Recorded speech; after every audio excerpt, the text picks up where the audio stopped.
Welcome, ladies and gentlemen, to the World's 2023 LCK Regional Qualifier. We've already had one best of 5. It is time for the second one. And instead of it only being a fun, happy story, it's going to only be a sad, heartbreaking story today. Because no one's getting qualified and someone is missing out. But one team will have the opportunity to play against Hanwha Life Esports tomorrow for our 4th and final seed here. So you're fighting for a battle with Hanwha, and for these two teams, I think there certainly is a way they could make the run happen. D+ coming in as favorites tonight over DRX. As you mentioned, KT Rolster already qualifying as our 3rd seed. They weren't able to do it through playoffs to reach the finals, but they were able to dominate Hanwha Life Esports yesterday. And it's a story as old as time here in Korea. We have a special format. We've always had qualifiers to make sure we send the best teams possible.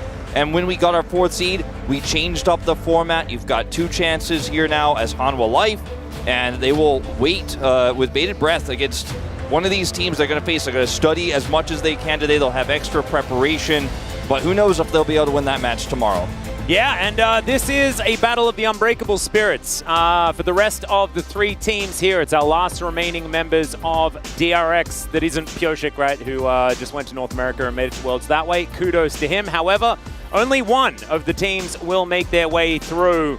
And DRX, they performed the miracle run after achieving 6th place in the regular season last summer. That was a summer where Nongshim also won the Challenger Finals. And that happened already once again. Once again, they are 6th place, and once again, Beryl is poised to make it back to Worlds for the 4th consecutive time. Juhan as well trying to battle back, as what's important is an unbreakable spirit, as you mentioned, and Deft has an 8-3 record in qualifiers. Beryl on 4 consecutive appearances here at Worlds, and of course is a defending champion himself alongside Deft here, but he's a 2-time world champion player, once of course on the team he faces tonight in Damwon. Yeah. So a lot of storylines here going into this best of 5, and then in the mid lane here, Fate has lost 27 matches against Showmaker in a row, and that's on multiple teams, including his time on Live Sandbox. But Showmaker's always had his number. I think going into the mid matchup, the expectation is that will continue tonight. Wow, that is one heck of a stat. That's a very difficult one. You can see Showmaker having a bit of a sing about it, feeling pretty good. And we mentioned the fact that Beryl's making it back to Worlds for the 4th consecutive time. Same to be said for Canyon and Showmaker. Both of these players have also never missed a World Championship since their induction into the LCK. And the dream's gonna die for one of these players, or maybe 2 of them, this evening. See how it's gonna go. See whether D+ has actually changed up how they're looking at the game. Last time around, we were a little bit disappointed because it was a lot more utility from the jungle. Canyon is far better, we've seen, on these carry picks where the team plays around him. It wasn't the case. It was Sejuani's, it was Rel's, and even though he does have great teamfight sense and things like that, he can't actually take the bull by the horns with picks such as that. We'll see what they have done as far as adaptation moving towards this regional qualifier, because Deft, I mean, 8-3 is no slouch number. And remember, he was on that Hanwha Life Esports roster that made the run all the way through the gauntlet in order to get themselves to the World Championship and then ultimately the quarterfinals, alongside, of course, you know, players like Morgan and Chovy, who were on that team at the time. Was an exceptional run for Hanwha Life at that point, and Deft was a key reason as to why that worked out. Whereas, on this side, Wolf, who's the key reason? Well, you've got a lot of good reasons here in terms of what this team has in terms of opportunities tonight, but Beryl is the one who's done it before, and he was on that roster. Deft was too, and you've got players like Kroko here who were so close to qualifying but were unable to go. Everyone remembers Prince in tears as it was taken from them last season, or last year rather, last qualifiers, and DRX were in the same position where no one expected anything of them. Now, I would say that our expectations were higher for that DRX roster than they were for this one, but in terms of comparing who was likely to go, I think it was a very similar situation here. DRX, massive underdogs in playoffs. They failed there. Massive underdogs at this qualifier. We'll see if they can make it happen again. As Showmaker here in playoffs,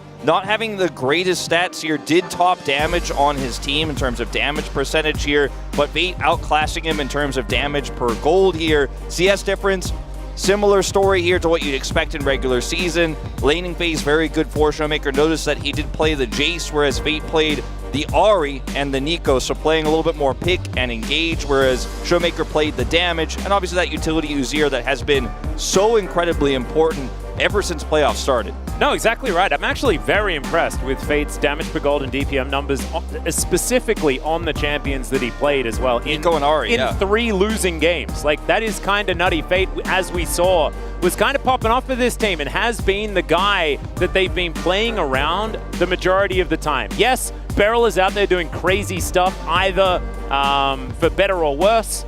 Sometimes it's for better, though. That is why they made it to the playoffs in the first place. That's why they have this opportunity tonight. And we'll see whether he wants it, right? Like, this is the thing. For me, in playoffs, it looked like Beryl was kind of coasting. But sometimes when his back hits the wall, you just see the peak Beryl. It just comes out again, and it's inexplicable. It is not something that we can really put into words or understand. It's not based on statistics. It's just based on Beryl and how much he wants another waifu skin. Hanwha Life really disappointed all of us unanimously with their lack of preparation going into the series with KT. It was very disappointing considering how much time they have now. I think D+ definitely have an opportunity to try to fix some of their shot calling issues. This team has an 85% win rate when ahead at 15. Almost all of their wins are stomps, whether it's mid-jungle or Canyon's getting deft ahead bottom side when he's playing strong sides, usually not playing through Kana. And Krako, similar story. Obviously, he's very similar to Canyon in terms of DRX win when they get ahead so often if he could snowball the game. So I think the jungle matchup is going to be so incredibly important in this series. And like you said, I don't want to see Canyon on utility. I want to see him on champions where he can make an impact early, because that is so important for D+. If they go to even game states, that's where they fall apart on these objectives. That's where the shot calling issues start to show. We do have Kellen here today. He is on the starting roster. I think this is a surprise to no one, considering that they did play him throughout the playoffs run, that they did attempt and fail, unfortunately. But now Kellen here, see what he's going to do in the laning phase. Obviously, we do favor the depth lane here over the side of Poduk there in the bottom side for DRX. So there's a lot of win conditions to play through here as D+. And I think this team in the past, you look at Canyon and Showmaker, how well they've done when Ghost was on the roster back in Damwon Gaming. They had really crisp shot calling when Beryl was on this team. Now he's on the other side. So that's such a really interesting storyline going into the series, because if D+ go to 25 minutes with a 1,000 goal lead, you shouldn't feel sure that they have an advantage, because they have dropped the ball on objective control so many times. Yeah, this is the thing. They don't have that late game crazy idea guy. That's exactly what DRX has, and they've been able to snatch victory out of the jaws of defeat in so many of these games purely because he just manages to figure it out. But we'll see whether he can do it here today. The form of DRX is going to be a very, very interesting topic, and something that we're only going to really be able to find out when we hit the Rift. But first, we have the draft. Already, Ahri going to be taken away, as is the LeBlanc, heavily focusing Fate at the first part of this draft. I think that this will continue. Now we'll see if Alistair does get banned. Showmaker, perfect win rate on the Tristana. That one was one I had my eyes on here. And both these teams, I think, realizing how critical the mid players are for their jungle's success here. And so a lot of these getting banned away, a lot of comfort. Now, the Alistair is still available here. Then that's one of the big prio picks we haven't really seen get through a lot of these drafts post-playoffs starting. I expected that to be a permaban from D+. Ooh, the Azir as well. Yeah, there's so many mid laners that have been banned away. Neferi's not actually available right now. The Aphelios being considered as a first pick, that would be absolutely mind-blowing to me, because we have so many picks still up and available. We have Xayah, Zeri, Kai'Sa. But this Alistair, I think denying it from Beryl is one of the biggest priorities that DK has, and first picking it is a way to do so. Instead, will be the Xayah, certainly pick of the litter when it comes to the 80 carries of the bottom lane. Yeah, if you took the Alistair there, you would have given over Xayah Rakan to DRX, which is very concerning. With the mid pool thinned out here, you don't have to prioritize mid as highly here. A lot of those big prio picks are gone. Looks like they want to take the Alistair instead of the Rakan, and what that does mean is that D+ will be able to play the Rakan for follow-up on engage on some of the meta picks that are left available here. They will opt into it. We'll see if they want to play Zeri here or if they want to just wait and get a jungle pick here prioritized for Krako. The Sejuani is already gone. Fate loves to play around Krako's Viego. Could be something that we see prioritized here. It was prioritized yesterday by Hanwha Life. To a lack of success, but it's a lot more popular these days. But they'll take the Zeri and react. I say that, Maokai will be the choice here, so no Viego for DRX in this first one. I actually really like the Maokai priority. It does give you so much setup and ease of execution in the later stages of the game. That is going to be Canyon back on the rel once again. We'll see whether this is going to be a better time for him. Of course, some of his engages were absolutely extraordinary in their last series, but that was ultimately a loss. That was also a series where they were ahead by an average of 1,000 gold in 15 minutes every single game. Like, it is actually nutty that Hanwha Life Esports were able to dismantle them so effectively. Zeri going to get locked in here, so the other pick that I really think DRX were considering is the Jace here for the Maokai Jace synergy. And I think that will be banned away from them here by D+, but if you're going to commit to the Maokai, there's the ban. If you're going to commit to the Maokai, you have to choose one of the Zeri or the Jace here. And Jack's now taken away from Kana. Yeah, I'll see what the next ban is going to be. Of course, I misspoke. It was T1 that they faced off against. And didn't do very well whatsoever. Was pretty one-sided. They were able to get some decent leads, but with the extra shot calling in the later stages of the game really coming to a head for T1. This is going to be a very different story, though. Yasuo taken away. The Yasuo Rel synergy not going to be coming through. There's also a fair few knockups on the side of good old Rakan there as well. It could be coming in, so not going to have an opportunity to go towards that one. Beryl spotting it out, just knows. Such a unique draft. It's in the microcosm of these two teams' champion pool. We don't really see drafts like this where the Rel and the Rakan and the Xayah get through Zeri, Maokai, and Rumble will be banned here as well now. So let's see if Rascal is interested in picking up a Renekton right now early on and save counter pick for Showmaker. There's not a ton of champions left here in terms of mid-pool, so Fate will have to be the one who's confident enough to do that if that is what it's going to come down to, push and shove here. Or they could grab a pick for him right now. I don't know what that's going to be here. Blind, the Taliyah, one of the safer options, especially when you have the Maokai here. We saw it yesterday not do very much damage when Zeka picked it up. This is an old favorite, but that is another one. Twisted Fate into Fate would be definitely a choice you could make. Deft hovering it for now. We'll see whether that is going to be the choice or whether it is just a bit of mind games thrown specifically at them, and that is going to be the Renekton. Not a great win rate for Kana here in the LCK. Well, you know, the Renekton that he's grabbed here is... Okay, they're going to go Silas. Whoa! That's really interesting. All right, so the Maokai steal of the Nature's Grasp is the main reason why this pick is going to come through, and Showmaker is fantastic at it. But the Aatrox is left up here, and they went blind on this Renekton, feeling like they'd removed enough of the answers here with no Jax and also the Rumble ban. You know, Kana has been very comfortable on this Renekton pick a lot of this season, and just in general this year. And then you're facing off against the Aatrox here, so this top matchup, the Agency definitely going to favor the Aatrox after he gets a few levels here with this Maokai, and Maokai Taliyah can bully the Renekton top side here, and then in mid, you have some power obviously with Rel and Silas into this Taliyah. I think a lot of this game is going to go down to how well Fate plays around his Weaver walls, how many advantages he can get against Showmaker, because as we've seen, Taliyah is a champion that makes you feel safe because you're ranged into melee a lot of the time, but suddenly, you know, you walk up onto a Cassante, Chovy will just absolutely obliterate you in those early phases. And the Silas, same situation here. I think a lot of that mid matchup we talked about how critical it's going to be pivotal to see who can actually make an impact topside first, because both of these junglers can get the Renekton ahead or get the Aatrox ahead from the early stages, especially post-6. Yeah, there's going to be a lot of things for both of these teams to play around. Like, Renekton in the early lane is going to dominate, so that could be a lane for DK to play through, but I do think that the Silas is going to be tough to pilot, especially having to avoid all of the rocks that are strewn everywhere. It's difficult to get your abducts and absconds in the right positions for him in the early stages of the game. But holistically, how these compositions have managed to find themselves in order. Like, this is a beautiful team fighting draft for DRX. So many threats available as well, and their engage options just massive. And on the other side, D+ have a lot of synergy themselves. Cool draft. Let's see how it goes as we hop into the Rift.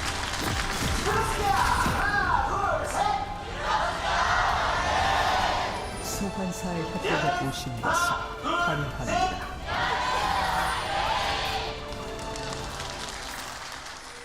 Ooh, some Skinergy. The top jungle with their very fancy looking DRX skins. Looking very cool. Well, shout out to King in there. And Croco. Bit of a shout out to Juhan, who's sitting behind him. Yeah.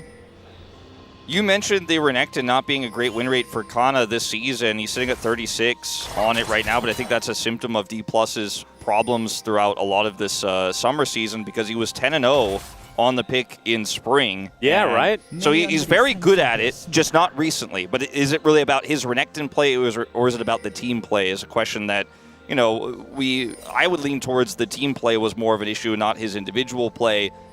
Because Kana has been more of a stable force for this roster. It's really been Showmaker or Canyon, who you're not sure what form you're going to get on the day, especially towards the end of regular season. Yeah, I also want to caveat the fact that Canna has been blind picking it a lot, right? Like, they've made sure that they could get counter picks for other lanes on D+'s side, so that can really change what a win rate looks like if you're not going to get sort of the good matchups. Yeah, for sure. He was somewhat protected in it this time around, and into the Aatrox here. Like you mentioned, the early level should be pretty good for the Renekton. See how he walked up at level 1. That was pretty cute. Very cute. Canyon, we love to watch his early pathing here at the LCK. Range advantage in mid.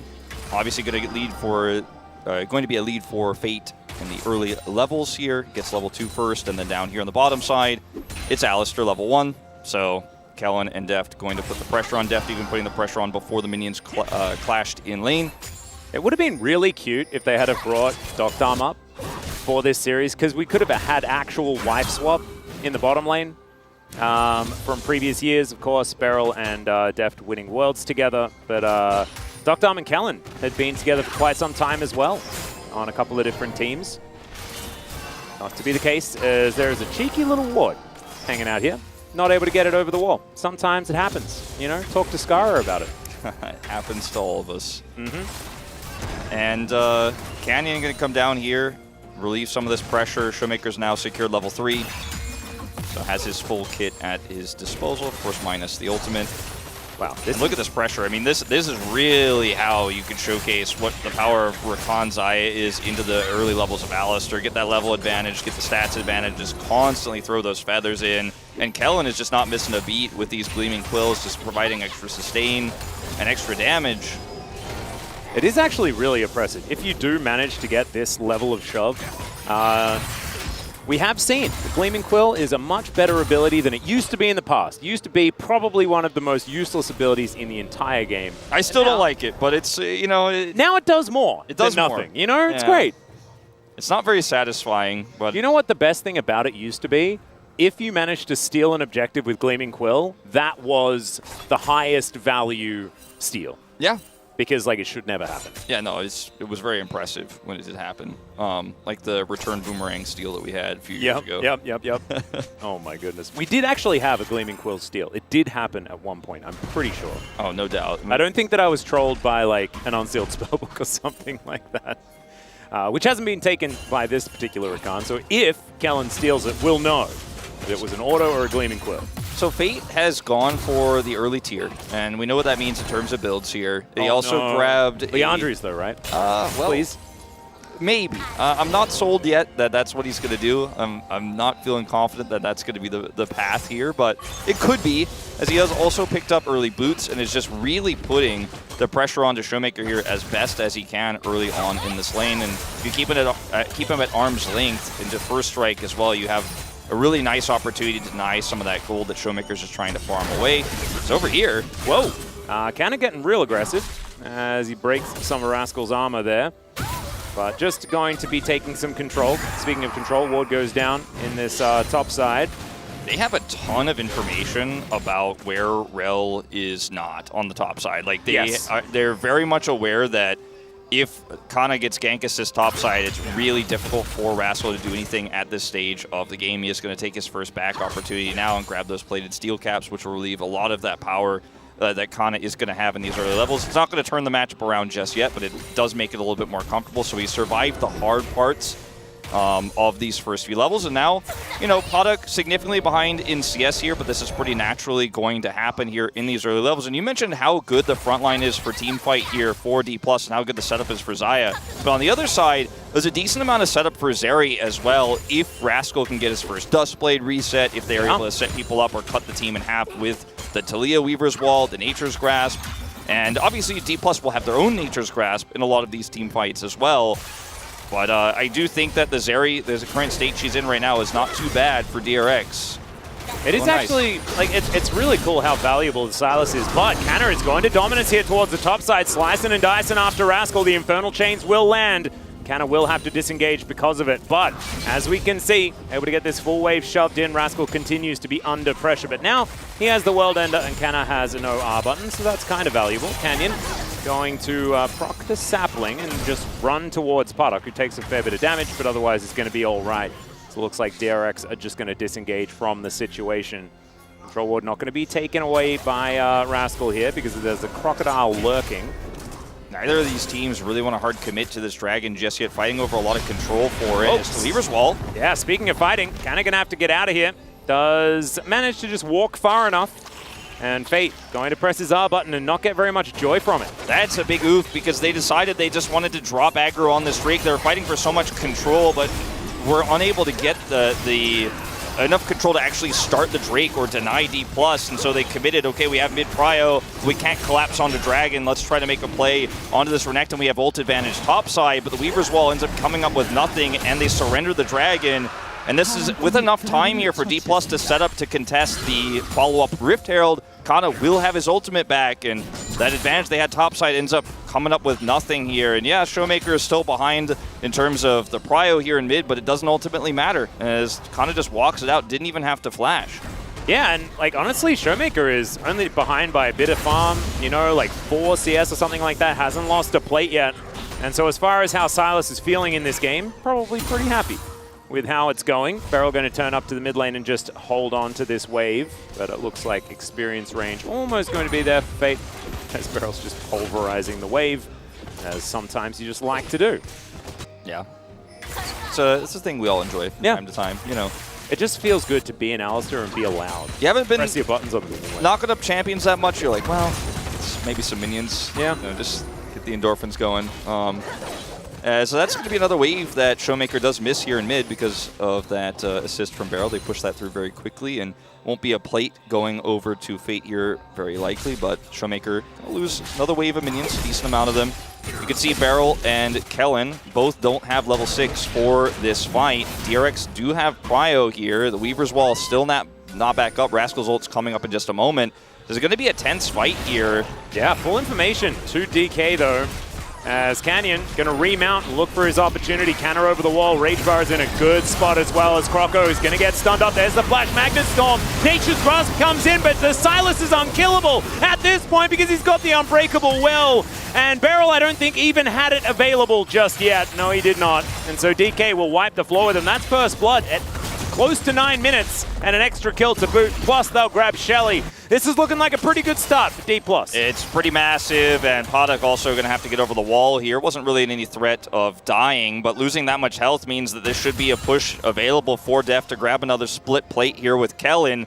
So they're just winning everywhere.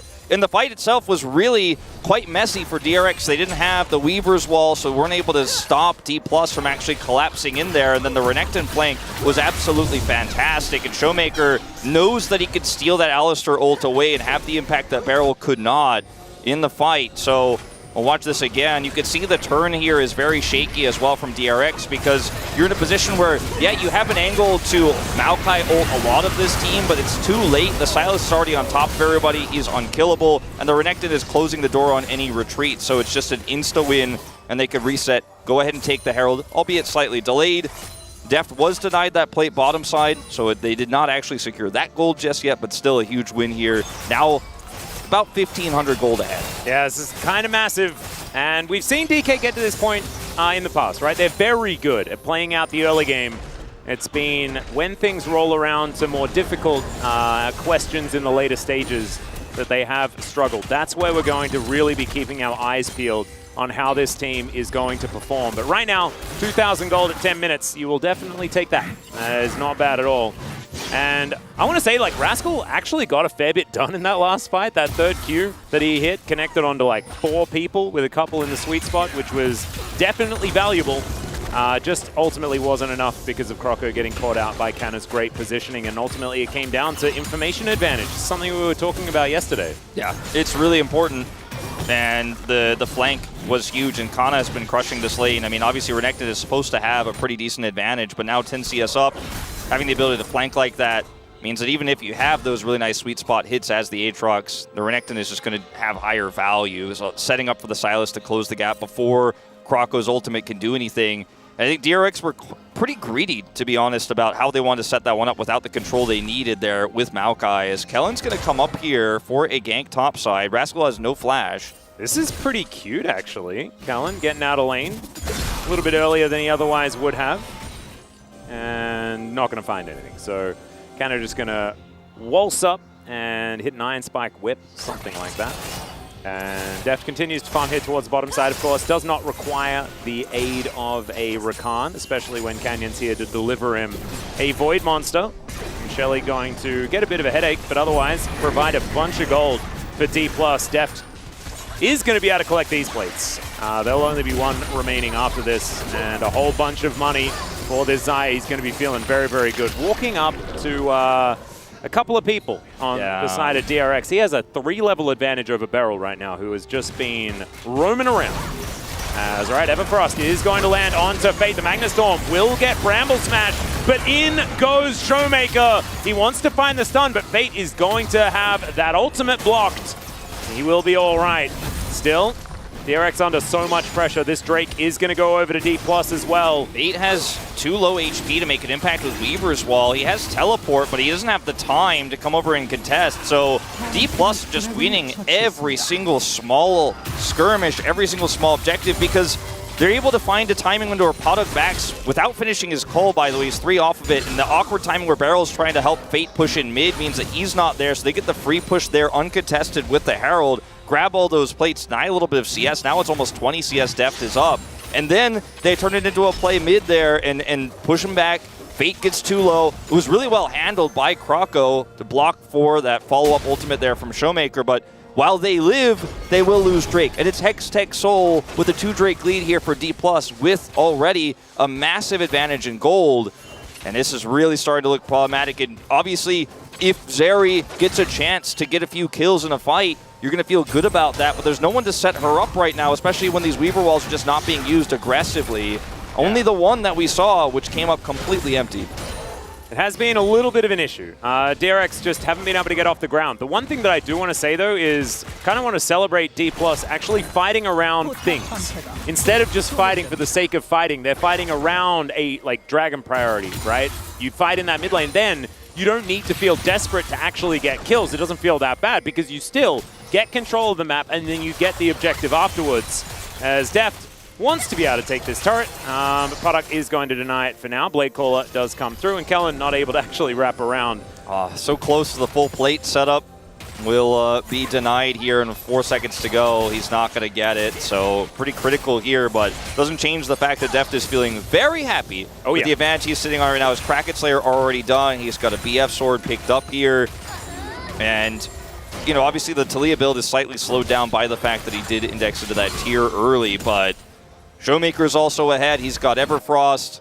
And the skirmish power of D+'s composition right now is just way better if they can set it, because they also have a Maokai ult. They also have an Alistar ult.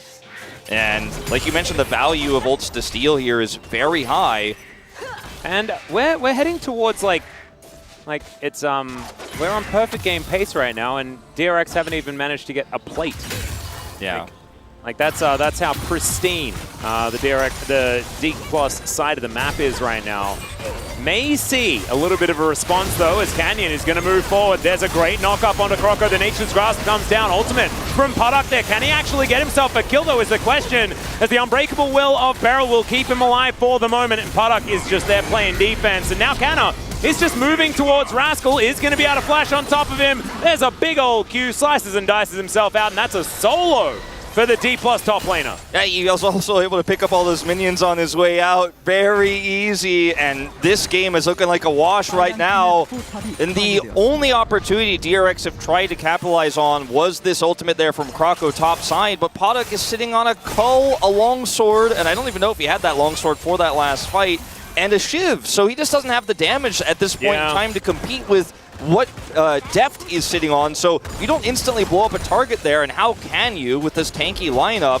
Then Deft is just going to outdamage you, even if your ult is good as Puddock's was there, and you are Zeri, just not enough setup. We'll watch this solo kill here again topside. So this is happening while that fight happens bottom. And the chains do connect here, but Rascal just takes way too much damage as the wave crashes through. Kana decides he's going to just ult here for the commit, flashes to get the empowered W, and one more Q will do it, gets the whole minion wave on the way out. Yeah, Gorgeously played. Rascal just not really with much that he could do at that situation after losing out on that first skirmishes. Okay, some vision now being given as Rascal does find the knock-up. The Infernal Chains will be broken as the Seismic Shove will miss. Still, there is a Croco there, and that will secure the kill. So no more perfect game available, but they are going to lose a lot from this. Deft pushing in the mid lane. You've got Showmaker taking turrets in the bot lane. That one was limping along. But that was because Canna stayed so that he could get the extra global gold of that turret, and they moved to about a 4,000 gold lead here. Yeah. And the Control Ward accountants are definitely going to be gripping their chairs tightly with how much DRX is committed to that. Look at all the wards across the map, how many they have in their inventory now, but it hasn't come up with anything for them. Now they have no Weaver's Wall here to contest this objective, and even though they won that topside play, well, Featherstorm does come out. They do secure the Herald, but we'll see whether DRX can actually find the fight they're looking for. Seismic Shove is great, but the Magnet Storm is better. Croco finding a Bramble. Oh my goodness, the Pulverize was gigantic. Does it matter? Absolutely not, as Canyon is going to crash down on top of the whole of DRX. And now Showmaker is just fighting this Zeri. Puddock actually coming out on top for the moment, as Kellen wants to be able to lock him down. The kiting kind of beautiful here, but it's not going to work out, and in the end, D+ are just going to kind of roll over the top of them. Yeah, they have a ton of vision on the bottom side of the map, but there's no one stopping Showmaker from pushing there. He's got teleport, and even though they get the pick there onto Kana, it doesn't matter if you can't actually win the follow-up fight here on the Herald because of it. And you see this Weaver's Wall is committed here, and Kana will get taken out here. It's a shutdown, but it goes over to Croco here and not Rascal, something else that's not ideal. And then immediately DRX are just like, all right, we'll teleport Showmaker over, and we have the better fight here. You used a lot of resources, and Beryl is trying to look for Deft here. Completely whiffs and backfires as Deft takes out a majority of his health bar. Then the re-engage from Canyon is just so beautiful, and it's 2 kills instantly here in the fight. Despite Puddock trying his best, the kiting is good against these melee champs. They're just overwhelmed. They don't have any damage. Talia goes down, and it's 3 kills into 4, and that's the win here on the Herald. Yeah, Showmaker actually dodging a whole bunch of the Qs from Puddock towards the end there, but the fact that the chain misses does keep him alive. That was a 5-man Pulverize, and it meant absolutely nothing because Rascal just wasn't in position yet. To think about if that happened and there was like a 3rd Q primed or something like that for this world-ending Aatrox. Unfortunately, that is going to have to just be something that we imagine could potentially happen, not something that actually did. As it will be Soul Point, and it is Hextech Soul as well. Could be very, very dangerous. It looks like this snowball is rolling, and DRX don't look like they are capable of stopping it at this point in time. You know, the good news is at least it was Leandri's Talia ability. Hey, there we go. That's all the good news I have. Oh, dang it. We found some upside, though. There was some positivity there for a few moments. Hey, and remember that Pulverize on a 5. People. Yeah, no, it was... Don't talk about the results. Yeah, okay. I've said Pulverize, but right. it was still a Pulverize on a lot of people. Fate is standing on a ward here. Yeah. And he is not aware of it, but there's also no one to trap or punish here as Baron is spawning in 30 seconds. Deft's on 2 items. I don't think DRX are too concerned about D+ just doing an on-spawn Baron here, but I think they probably should be a little bit concerned about the vision around this area. As bottom side, again, they've bought a lot of control wards. Like, that's something I've noticed this entire game is constantly DRX have control wards all over their side of the map to protect against rel flanks and in different engages you can see happen here, but it's also put them behind quite significantly in their builds. Is double Oblivion Orb, not put that one back in the shop. You bought two, it looks like there, or maybe that was a UI bug, but no, it does happen sometimes, but I'm glad that he hit the undo button. Yeah. It's, definitely a good move. But a lot of money has been spent here for no return for DRX in a game where they're already significantly behind, and it does really hurt. The Aatrox still sitting on 1 items to Renekton's 2 now. 1 Duskblade and a Dream. Hoping for that 1 reset. Maybe it'll happen. Oh man, Croco going to move on over. There's the Nature's Grasp. Going to try and protect their outer turret. They might be able to do so. Magnastorm still coming in, but the headbutt back onto Canyon. Still, it just doesn't really work as Kellen dives forward. Massive damage with the Blade Caller as well as Deft is just free hitting. Canna deals with the turret, and that is going to be that. They're not going to be able to find any kills, but opening up the map completely here for D+.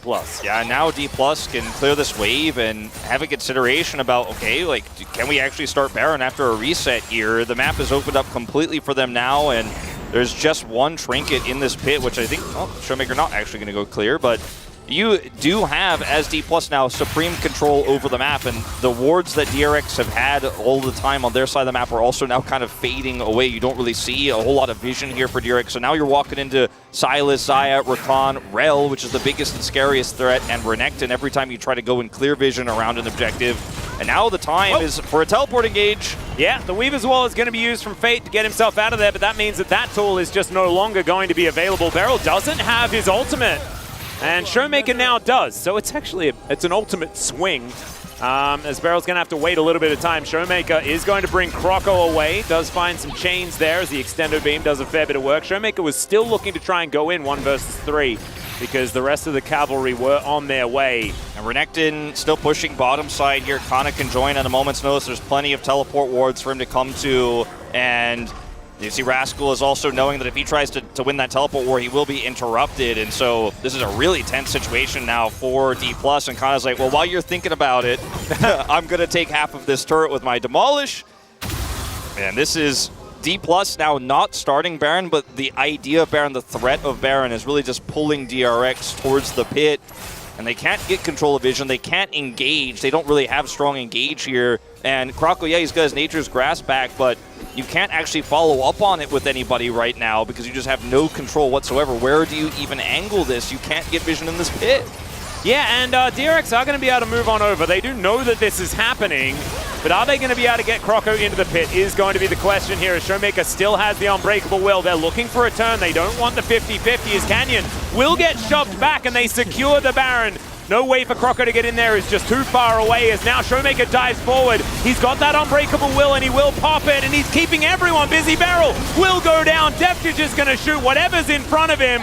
Puddock is starting to get a little bit larger as now DRX gonna close in onto Deft, but the Blade Call is too good. He just executes Rascal, and now Puddock is a sitting duck inside this pit. Has to skate over the wall, and D+, they're not gonna lose anyone. They're gonna grab a Baron, and I think this one may be a bit doomed. I think it is. But you know what? I mean, you look at those low health bars, you look at how that fight was played out for DRX, and you think, man, if it wasn't a 9,000 gold lead in this game, maybe there's a chance, maybe there's hope, because the positioning of Puddock was pretty good. He does get punished ultimately, eventually, by Kana, as this is just Showmaker's game in this one. He goes straight through that ultimate coming out from Croco, buffers it with the pull, and then pops his ultimate here so he can keep basically essentially 4 people at bay. And then Puddock is like, all right, maybe this is my time. Maybe this is my chance. Deft's ult is fantastic. Kana also closes in on him. Puddock avoids it and does get away, but they're just too far behind. He has to skate over the wall. They can't control that choke anymore. There's no front line for him, and the 2 carries sit back and watch as their team is obliterated. And now the Dragon is going to suffer the same fate. And that is going to mean Hextech Soul Canner is going to DDR his way out of the seismic shove. Goes golden as well. As now the dive forward, the Magnastorm is there. They keep Canner alive. And Canyon is looking to try and kill the rest of DRX. In goes Showmaker. He's also got himself a Zhonya's. As now Kellen looks for the backline. Doesn't quite find it, but gets a few charms. and now it's Beryl. Def gets over the wall finally, and D+, I think they're done with this game. They want to end it pretty quickly. It's a double for Def. Puddock is going to be his triple. No, that's going to go over to Showmaker, of course, as Kellen and Croco are going to fight it out. Kellen gets the ace in the end. That is clean. Only 1 kill for DRX this game. That is literally the only thing that has given them positive gold outside of a cull. Yeah, and a few minions, I guess, along the way, but that is it. No plates, nothing, no turrets, no objectives. D+ dominating this first game.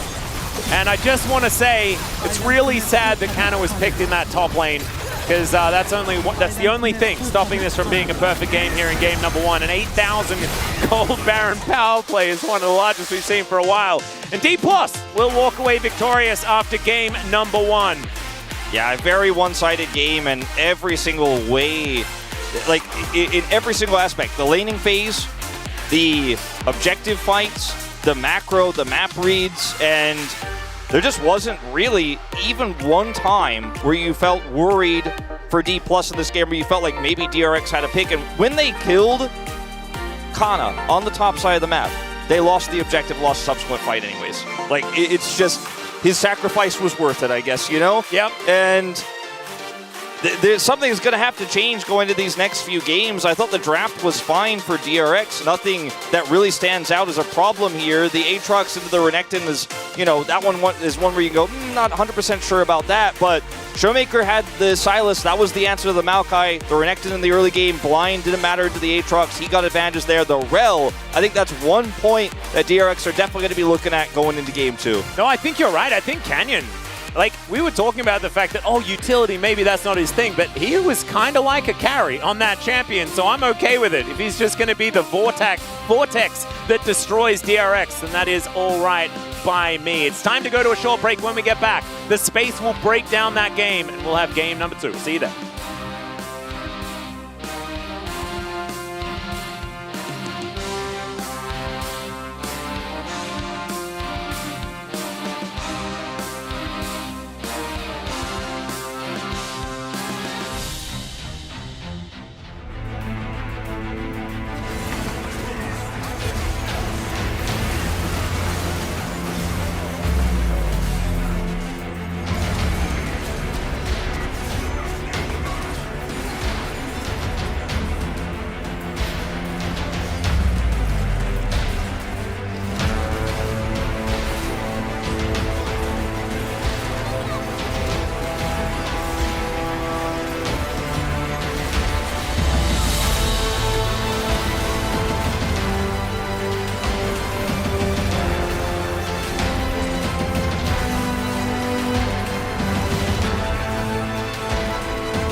안 땡겨줄 걸까? 안으로 들어가면 얘네 나 잡을 것 같아. 나 살짝 조심해야겠어? 일단 먹자. 조심해. 먹어. 맞을게 맞아. 싸우고 들어가면 여긴 하자. 여기 상각 별로야. 나 딜각 안 나와. 빼면서. 빼면서 할게 빼면서. 그냥 나올래? 천천히 싸움. 나 준에 있어. 와봐. 천천히 봐. 나 못 가. 나 미드 갈게. 나 풀도 돼. 천천히 알리부터 나 알리바. 나 자야 딜각 봐줘. 자야 딜각. 이긴 거 같아. 가자. 발로 때리도 높여. 에이. 털리아가 있네.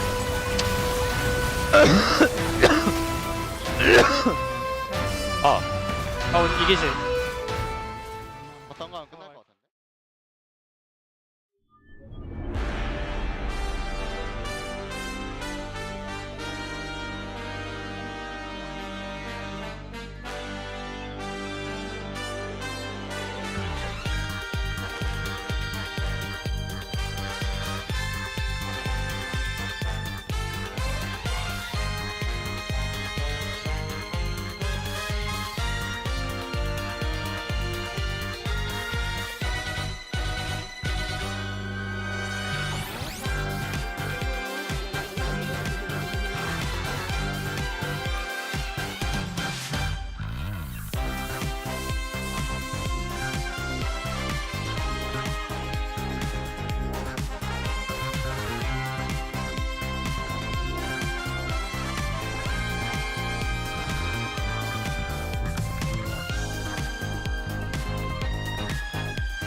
Hello and welcome to the space here for the regional qualifiers. We are here after game number 1, which was not so much a game, but more of a steamboat, as Chronicler would say. I'm Valdez. With me is Life On from America, and we also have Huni. From also America. Also from America. Full America? Yeah, full American desk today. Life On for America. Skater Boys will always have a small spot on my favorites list. Guys, that was game number 1 that wasn't really too competitive. What do you guys think about that one? I will say, I actually feel like the draft was pretty competitive, which is kind of surprising because we've had weeks and weeks and weeks where like one side drafts I don't know what, and the other side has a much cleaner one. But I'll say the big edge for me was this Silas pick that came at the end. Considering we saw, a lot of mid lane bans, Silas into Maokai and Alistair is like a dream come true. Yeah, I mean, today match was like the first game was like at least like that's what we actually kind of expected to D+ Gia. Before we go to on the playoff, like the D+ Gia was definitely still a higher expectation than the DRX. And then I feel like they are on the way that just trying to find their peak form. But I think today, I mean, that's why it's really important for them to actually win the first game, especially when they have a side selection. And as you said, I think from the draft wise, also I think they developed so much, like as what like the Zyrocon with the Rel, and also like on the 4-5 with the Silas pick into Alistar ulti, Maokai ulti, would have been kind of like danger, I would say. Like there was a Rakan and Silas, there were so many champions that kind of could be counterable by Talia. It was a pretty good pick from DRX, but I think that still Maokai ulti was a huge impact in the team fight that it just doesn't matter. Yeah, something just happens when Silas, especially when you get ahead, you've got Maokai and the Alistar ultimate, and basically you're just unkillable. Or you can start fights for free and just control everything. So the Silas was really nice. The Yasuo, you guys were mentioning, the ban, maybe to stop the wind wall from blocking the Maokai ultimate, but not a pick we see too often. Let's take a look at the first highlight, though, because this is really where the game went off the rails very early on. And the thing is, I just feel like it's a mistake opting into this, because this is the ideal spot for D+ to fight. They have the Silas, who's super powerful, the Alistar, they have a Renekton, they have a Rel. They're always going to win this fight. And DRX, you're not pressured to contest this early Herald. They go for it anyway. That's the highlight. And it backfires. Yeah, I mean, honestly, this is like what we expected. Like, just win lane, win first object, the team fight. And like, as you said, I think the first Herald on Renekton, you have to fight. You have to get the advantage. It's just thing is like, this is not the right time for DRX to find it. The first team fight, it was too early, I'll say, especially Aatrox into Renekton. Yeah, it wasn't the right timing. The Renekton got a very nice flank, was able to utilize that very well. Also, the engage from the Rel was great, Canyon having a good game, and DRX were very out of position. So they got very far ahead from that, and we can jump into the second highlight, which turns out to be the second Herald. Yeah, and I mean, this one, they're really far behind at this point. DK do a really good job of kiting backwards, and then they go for this re-engage. And Pada, is trying to do so much, he's constantly putting down the damage, but just he can't cut through anyone. And once again, this happened multiple times. Showmaker just popped Alistar ult and ratted him, and he takes no damage. Yeah, I mean, this is like, I would say, it's a really similar thing as what happened the first highlight as with the first Herald, but it's so simple. Like, this is the same thing. Like, there was no any setup. The D+ Gia was actually first setting him up there, and they have a visions on it. The TP was ready, everything. Every reaction was actually just faster no matter what. It was a clearly better team. It also was not the right time, again, to fight off. Again, we're joined here by Life On from America. Life On from America, with the Skater Boy himself. Yeah, that's Timothy. Yeah, making an appearance. But yeah, it wasn't a very competitive game, to be honest. And, we've made a lot of memes about Beryl making Worlds. I think that DRX are going to have to turn something around. Otherwise, we're not going to see him at Worlds here, because that was just Omega Stomp to start us off. I mean, yeah, Beryl probably have to kind of step up for, his experience. You try to be, he had experiences before going through this tough situation. I think ultimately they just need to make, if they're going to draft a composition like this, make better decisions around the fights you want to take. At points in the game like that, look to cross-map instead of contesting head-on, and try and keep them within arm's length when it comes to those big team fights. But ultimately, this was their first game where D+ side selection, they took blue side. It's definitely an edge. As long as they don't get too tilted out of that, which they obviously shouldn't, I still think there's a chance for them to bounce back in this series. They're going to have side selection now. They're going to be in a position where they can benefit from that and hopefully look to come out of draft in a little bit of a better position. I also think that, like, if you replayed a similar draft to what we had there, they're aware of the Silas, you know, they wouldn't leave that open again. So I do think D+ came in and that Silas pick was really a massive factor. Not sure they'll get that same edge again. Yeah, I mean, we saw it in playoffs in the finals weekends where we did have it picked into the Maokai. We saw that was great, but especially when you're picking it into Maokai and Alistair, it just gets so much value. So will be very interesting to see where that pick does go. But guys, we are done on the desk for this first game. Let's throw it back to the casters for game number 2. Thank you very much, Spacemen, for the breakdown of game number 1. Yeah, a bit of a shellacking. Bit of a domination session. Was just kind of... let's see whether DRX can right the ship and erase that game from their memory and come in fresh, right? I'm hoping that they can, because again, it wasn't a specific draft issue that we had. It wasn't a big problem in terms of the way that the laning phase went, that we kind of according to usual. Fate got the advantages in mid that you expect. Obviously, Aatrox's going to struggle in those early levels, and Zeri getting pushed in by Xayah Rakan with an Alistair next to her. That's all fine. That's all normal. But as Huni was mentioning, you've got to know that Renekton timing is there. They have the advantage to go for Herald. They also gave up the Dragon and tried to get a pick onto Renekton and lost control there. And it feels like DRX are having a few false starts, let's say, in these games, you know, or at least in this first game, a few of those fights where they forced it when they weren't with their win conditions online. No, I would agree, and I think that they do have avenues to explore some different options. And I think the Silas that the boys on the desk are talking about was definitely one of those points. So Nico going to be banned away first, though, as DRX do put on some blue shorts. And D+. Now on the red side, we'll see what they're going to be taking away, as they do respect the Xayah that Padak has played a lot of his games on. Was, of course, first picked in the last game. And there's the Tristana ban that's going to have to be banned against Showmaker every single game. It really feels like when D+ get Tristana in any composition ever, they just win for free and you don't learn anything. Yeah. It's actually very, like, I get happy. Like, even if you're a D+ fan, you should be happy to see Tristana banned, because they need to prove that they can win with other champions, and thankfully, the Silas is now also on that list. I couldn't agree with you more, to be honest. I think for D+, winning without Tristana is definitely something that you're happy to see if you're a D+ fan, as Showmaker looked absolutely on point on the Silas pick last game around. Yep. One of the questions we always have is which Showmaker are we going to get? Not going to be any of these 3 mid picks. Once again, the Tristana, the Nico, and the LeBlanc all taken away.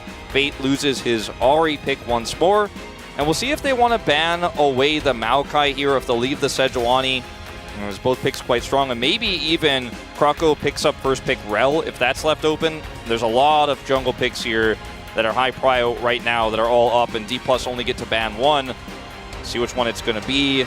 Yeah, and it may not necessarily even be a jungle. Okay, it will just be the Vi that comes in. And so maybe it's D+, considering a Zeri angle. They could theoretically go for that. The Alistair still up and available. A few different options there. But now with that Silas looming in the background, it is difficult. Azir. Yeah, that's going to be the consideration. It's going to allow you to draft very reactionarily here. You know that you have a strong mid pick that can peel, can engage, can push waves. I mean, Azir does it all, even with some nerfs this year. He's back. Well, are they now... Sejuani? Yeah, susceptible to the good old Sejuani situation. I mean, there's Sejuani, there's also Jax that you have to consider here, and that's what you lose here by picking up this Azir. Now, Maokai Jace, also a thing that D+ could look to grab. Now, the Alistair here is going to get locked in first, so you won't be able to get every combo here on red side if you're going to prioritize this Alistair, and they'll take the Rel. So Rel was up, Sejuani's up, Maokai's up, and let's see which one DRX wants to go into here with the Jace not locked in. They picked the Azir. I think they're more likely to go Sejuani here and put Rascal on one of those topside carry picks. Yeah, and with the Azir already locked in, they don't need to worry themselves about this Silas situation unless Rascal's going to try and pilot it towards the top side of the map.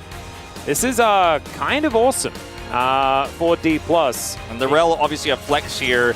The Zeri will get locked in again with the Leona, actually. So just making sure they can get an engaged support here for Barrel before those get pushed down in the next phase. And I hear that Barrel has a skin for this champion that he never uses.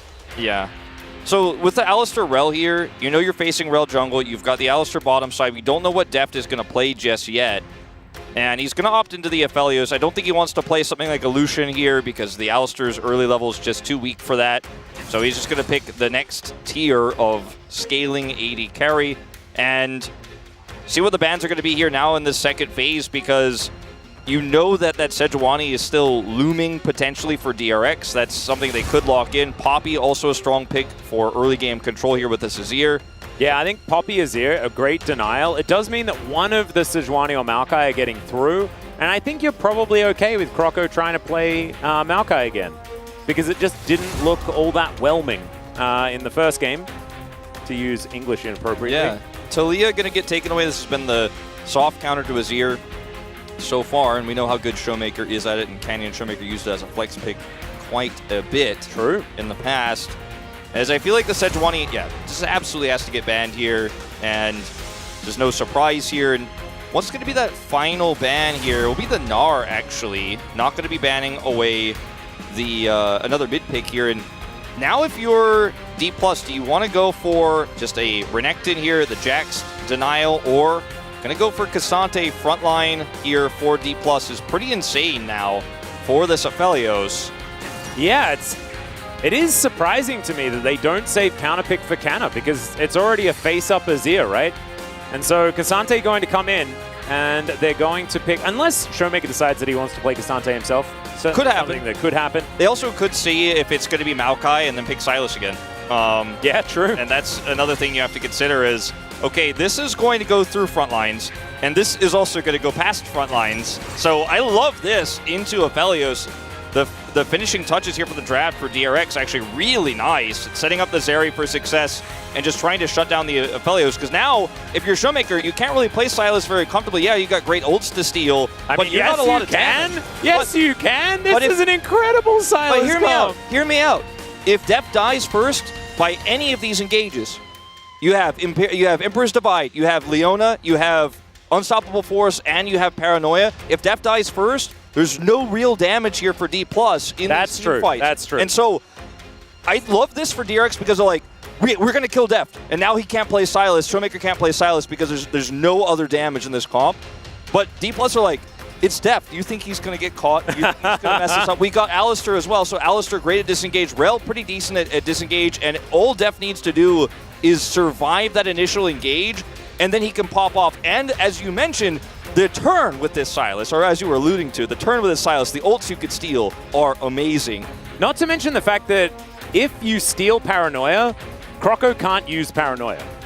This is it's the mind games juggle of the Sylas versus Nocturne situation where it can kind of nullify any ability to turn on a dime. And I think a Sylas rocketing into the backline is very, very scary, and something that, you know, DRX are also going to have to play around. But I do like what you're talking about, because there does feel like there is a distinct two threats on this DRX side. D+, definitely, as far as an extended fight is concerned, it is all about deft. But isn't it always? It always is, isn't it? We always go back to this. And I got to say, though, when I look at this comp for DRX, it screams DRX to me. It screams a comp that goes in and kills one target, and it's a simple comp to play. Fate's on this Azir this time around, less complex than the Talia in terms of what he was trying to do last game around. See if D+ can keep Deft alive and win this second game. And we'll also have to see whether Canna is going to be one of the two different Cassantes. The one that brings all the spam to the chat, or the one that just doesn't really do anything at all. Let's jump onto the Rift here for game number 2.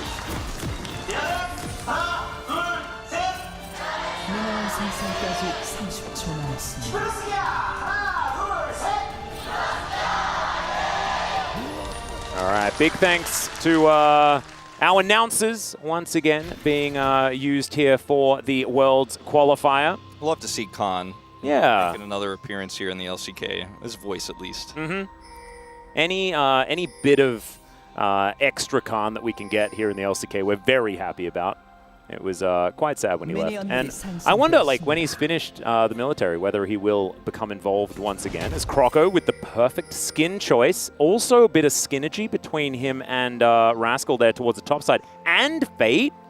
I kind of love this. Top side of the map, really going for that ethereal theme. Yeah. And I think that aesthetics, you play better if you feel like you look cool, right? It's the same as skateboarding or something like that, right? you do better tricks and you perform better if you feel like you look cooler. No, absolutely. I'm a big believer of that. You know, and you got to look cool while you're doing it. You feel good. Yeah. You look good. You feel good. You're gonna play good. That's not proper English, but you know. No. I'll go with the good. I was picking up what you were putting down. Yeah. Look good, play good, feel good. Yeah. It reminds me of. Do you remember Bedazzled? This is giving away my age a little bit. Where Brendan Fraser is the basketball player. Yeah. Just got to give it 110%. That's a real throwback. That's an epic throwback. That was like so popular for about 6 months. I know. So everybody knows it, but you know you forget about it till somebody says it, then you're like, oh yeah, that existed. Yeah. That was Elizabeth Hurley after what was it? She was in Austin Powers. Oh man. Okay. Well, Austin that Powers. Extraordinarily long time ago. Anyway, D+, going to have this wave pushed towards them for now. Beryl with some brush control, feeling pretty good about that one. And of course, the Aphelios has had a fair bit of lane control in a lot of the games that we've watched, but often we've seen Aphelios picked alongside Lulus, which have a lot more inherent lane power. And here alongside the Alistar, it's going to be a lot more of an honest type battle. As this wave going to be moving towards them, and Moonshot actually doing a fair bit of work. Yeah, that does hurt quite a bit here. Poda getting caught by that, but he does have a Leona next to him, so I don't think he's too worried about getting engaged on since he also has Cleanse. And there's not much Deft and Kellen can do here. Getting some bonus damage here, though, like Deft actually hitting these Calibrum shots really well and putting that harass on means that the pressure is a little bit alleviated here, and they will be able to clear this wave out. Not going to take a CS deficit like we saw Poduk take on the Zeri in the previous game with the Alistar lane setup. A little bit of poke damage back, as you can see across the rest of the map, you know, push in top side, but Rascal is catching all of the farms. Similar story mid. Croco, pre-6 Nocturne, not really looking to fight too much here without a lot of help. Deft took 1 billion damage somehow, and so did Poduk, as he's going to take another Q. Does have to cleanse the Ignite as Kellen throws that one down. And even though Deft is quite low, it is DRX that are going to suffer the brunt of this one, as Kellen is just going to barrel out of the lane. Yeah, and Deft, I mean, I don't think he can actually win that fight unless he hits all of those Calibrums like he was just moments before. Moonshot, you mentioned, that came out, that bit of chunk damage really just pushes Poduk out of the lane, and suddenly Alistar and the Aphelios kind of oppressive here, and we'll be able to crash this wave in and deny some CS from Poduk. He can get back to lane very quickly because he is Zeri, but even push and barrel back one more time. Yeah, this is actually kind of a disaster. Thankfully, there's a cannon in that wave, and so won't lose too much of it. But still, this is D+ off to a pretty good start already. Recurve Bow is going to be collected here for Deft. Yeah, grabbing that one early.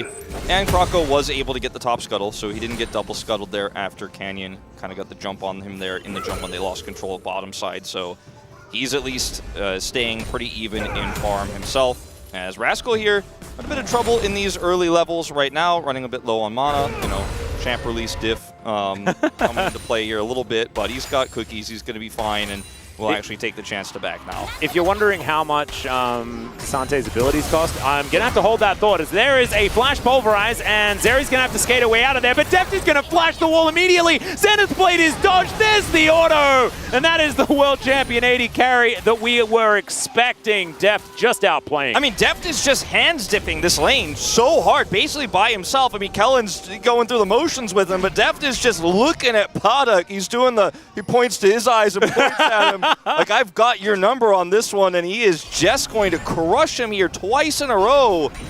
Oh no, there's a flash headbutt Pulv, as Beryl's going to have to flash out of the crash down. Decent little stun, as Deft not going to be able to get over and kill Beryl. They do manage to get his flash, which is going to mean basically free reign for the bottom lane of D+. No flashes versus no flashes, and a bunch more money. Yeah, and the melee Leona here, I mean, not going to be able to get the same sort of advantage we've seen Lulu get into Alistar here, Rakan as well, and so you fall behind like this, all you could do is go into an Aphelios who at this point in the game has better base damage than you and will be able to trade up better. As this is Kellen this time knocking Poduk over, and then Deft saying, all right, well, I'm actually going, and I know I have the damage. Hits that final auto here just barely, as nothing Beryl can do, and Kellen and Deft together I mean, the first time Deft trade out a lot of that damage, put the pressure in, then Kellen follows up. This time Kellen sends the 80 carry straight into Deft's waiting arms, and he flashes to commit because he knows he's got the damage. Something that's really beautiful to see is the fact that Deft and Kellen are looking like they're playing with a lot of synergy. This is something that bottom, okay, we're going to see more of it as now Canyon moving down. Remember, there are no flashes. Beryl, no way out of this one. Not even Eclipse can save you from the red-white that Deft has available. And Croco just going to keep walking. I mean, this is just not even fair. Okay, Showmaker going to shove the Azir onto the turret, finds the chains there as well, and gets the flash out of Fate. Holds onto his own, so pretty nice use of the hijack, but the Emperor's Divide still going to be there, the real one. Yeah, we've talked about this as kind of a soft counter to the Azir quite a bit. Moments like this is part of why, because what you can do in the landing phase. Product coming over. Yeah, Croco not going to be able to steal it. And Croco being Nocturne it's kind of a really huge mismatch into Rel. Obviously in the early game, Nocturne can't do a whole lot pre-6. Rel does a lot pre-6. She also does a lot after 6 as well. But in these fights, bottom side as well, like this last one here, I mean, they're really trying to accomplish way too much. The wave's in a terrible spot, and the fact that Product gets engaged on again is a testament to how aggressive Kellen wants to play this Alistar. And he doesn't have flash, there's not much he can do, and then they just have to leave Beryl out to dry here. And Canyon comes down, Nocturne just kind of watching it all happen because there's just nothing he can do. He's just not going to have the CC or the impact that Arel is going to have in this early game. Yeah, no, it just doesn't quite work. I thought it was really cute from Kellen, by the way, to fish for the double pulverize. Beryl is just barely out of range of that one, but still looked very cute. Still managed to keep Product busy, as D+ should very comfortably be able to take away this Rift Herald. And once again, this is a tale of DRX not being able to get very much of anything on the map right now. And it's going to be the Herald secured. Canyon going to move now towards this top side. And Kana is looking for a back. Might be some plates delivered over to Deft, but Showmaker, you can see already taking care of the bottom lane. Puddock going to move down towards that one. Is Deft going to take a very early red buff is the question. The answer is no, he's just going to catch this wave in mid. Yeah, I'm not going to go for anything crazy. And we haven't been able to see the proper team fight set up for DRX just yet because this Nocturne hasn't hit 6, right? And Rasmus has been sitting under a turret. Fate got shoved into one but didn't have any pressure because his jungler can't actually put kill pressure onto a Sylas, even when Sylas has hijack on cooldown and can't steal the Emperor's Divide. So the early game advantage here for D+, they've really pushed it to its limits. And if you fall so far behind as DRX that you can't actually look for those picks onto Deft later on, and Deft is extremely accelerated, you know, this comp just isn't going to work. So I'm not saying it's over yet, but it is not looking good here, and something is going to have to change. They're going to have to weather the storm here, but these early objectives going the way of D+ means that Rift Herald is going to be even more gold that they pick up.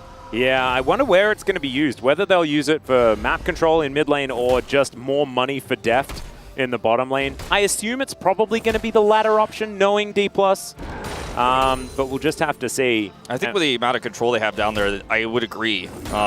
Especially because Sylas isn't going to get as much value out of that money right now, and they're not going to be able to take a turret out early here. Yeah. Kind of just pushing forward. We're observing this top side. You can see that Fate does have a slight advantage in gold in mid. Has actually been laning quite effectively. Something that we have seen quite a fair bit of. As the teleports will unleash, and that will unleash these top laners as well. Third Q going to connect, and Rascal takes almost damage from it. Yeah. Once again, a little bit lower on mana here, of course, as this Malphite. Kana can just constantly toss Qs at him. Rascal can toss 1 Q every now and then, but he can't afford to do much more than that. We'll clear this wave out, and then wait for the next exchange as another route for Deft, just to send him a message. Yeah, it feels like a little bit of an insult to injury type situation there, as Puddock was well away from any sort of engage range, especially with Kellen planning a trip back home. As, all right, we could see an all-out angle here. There it is. Kana is going to be able to get the ult from Rascal. Did have enough mana for that one at least. But trading ult for ult with a Malphite feels absolutely fantastic when you do have Drakes rolling around. Yeah. As far as souls are concerned as well, I'm a bit sad that we're not going to get a Cloud Soul, but we definitely won't get a Chemtech Soul either. So Orcs is safe. The one thing that's weird about this composition for DRX, or the one thing that kind of stands out in terms of the game state here that isn't going to work in their favor is if they add a Jinx, for example, which you and I have been kind of wondering when she's going to show up in this meta. You could feel good about all-inning now, even though Jinx doesn't have that many items, because you're like, oh, okay, well, I get excited, I do a lot more damage, we can front to back it from there. But with this Zeri sitting on a Noon Quiver, like not even a full Shiv just yet, not that the Shiv is a spike here, you kind of just have to let this straight go. And if DRX hard force this, then, I mean, unless they win it hard, the game probably ends. And the Rift Herald is going to be here to guarantee prio. It is going to be, as you and I expected, Def, who's going to be the recipient of this. And there's just way too much map control here for DRX bottom side. And there's no cross map to be made on a Cassante with Flash, so DRX is kind of grouping up and watching the explosions at this point. But I'm glad they're not going to hard commit to this fight. You see Krako's coming down here now. And they have to be so careful, because if they get wiped here or even just lose 2 members and give Def more kills, game's just donezo. It's looking real dire. As D+ look to continue getting even more. Wave gets shoved in this mid lane. Kroko going to be there at least to catch it. But that is just going to mean that priority sits in the hands of D+ as we move towards this dragon, which has just come up. There's an unstoppable force that Showmaker's allowed to collect. You just mentioned the ult advantage for Kana. His is coming back up. Rascal's still a few more seconds away, but he is going to be able to get his way down here. Deft is the target. He's red, white, flash, and cleanse available. Plus, he's got an Alistar and a Rel on top of him. Yeah, Showmaker only level 10, so doesn't quite have the hijack level 2 just yet. Could allow him to potentially get another ultimate, but probably not within the same team fight. As Canna holding onto Rascal off towards the side. Canyon will be able to take the Drake. And Kroko still just waiting, biding his time, looking for that opportunity. DRX all split. But they just dive on top of Padak in the bottom lane. Moonlight Vigil is just going to destroy the Zeri. And DRX, their positioning is just all over the place. Finally, Paranoia comes in, and in goes the Azir, but out he goes immediately afterwards. Kellen just says, heck no, that is not happening. Canna's already all out, and he gets a solo Emperor's Divide that he just dashes over. Flash is going to be used to try and take him down, and meanwhile, Rascal is just destroyed.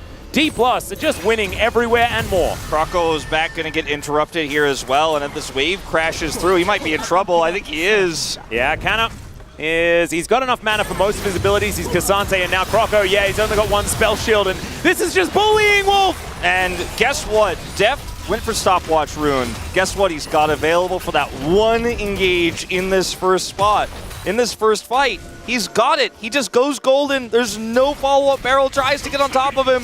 But DRX are the ones who get engaged on in the team fight.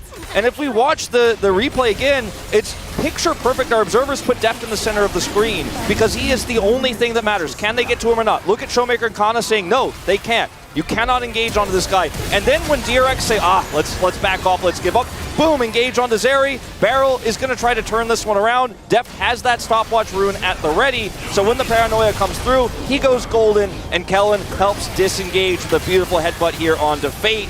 And Showmaker is still holding on to that ultimate, so it's just a collapse of a house of cards here. But what are you going to do as DRX? Is there a cross-map angle here with Malphite? Not really. You know, it's a very awkward situation. If you fall behind in this game, your options get limited. Now, your options are down to basically 0. Yeah, and when, so this felt like a 1-threat comp. It's not anymore. This is the 3-threat comp now, because Canna is just massive on this Cassante. We know what happens when Cassantes go all out when they're fed. And that is the state of the game right now for Canna. Same can be said for Showmaker, who does have his Mythic now available. Of course, Fate's one does a little bit more damage, but I think Showmaker, with the fact that he does have a level advantage, he can start stealing away these key ultimates and doing massive work in these fights. And all of those weaknesses that we were talking about of D+'s draft, you add a bit of an injection of a heck of a lot of gold, and everything can be solved, as it turns out. When these champions on the side of DRX are as behind as they are, even if you do get engaged onto this Flash Cleanse Deft, who, again, still hasn't really been forced to use his summoners in this game, minus when he's used them to kill you, you can't kill this guy. He's got such a front line now as well, and you can't break through that either. The comp becomes so binary as DRX. I mean, it always was, but that was a good thing if they could get Deft, and now I just don't see it happening. They're going to contest this Herald, though. Yeah, teleport is coming through here from the Cassante. We have the Malphite in the area. This is a true 5v5 as Emperor's Divide is going to be picked up here by Showmaker. He will get... Oh, Rascal into the back line. They explode Deft. Deft! And now Showmaker's the one that has to get it done. The two-man queue is going to come through from Canna. Big pulverize from Kellen as well, but I think he's going to be a stake, and Puddock is going to eat that one. Emperor's Divide connects, but only onto one, and Canyon will be taken down as a result. Showmaker has to just hightail it, and Canna will have to do the same. And this is what happens when they kill the president. Q not going to connect, and DRX are on the board. Maybe a bit of a caster's blessing here for DRX. We were talking about how it just didn't seem like it was going to be possible. Rascal flanks around the back. They hold the paranoia for so long, and he gets the ultimate onto Deft over the wall there.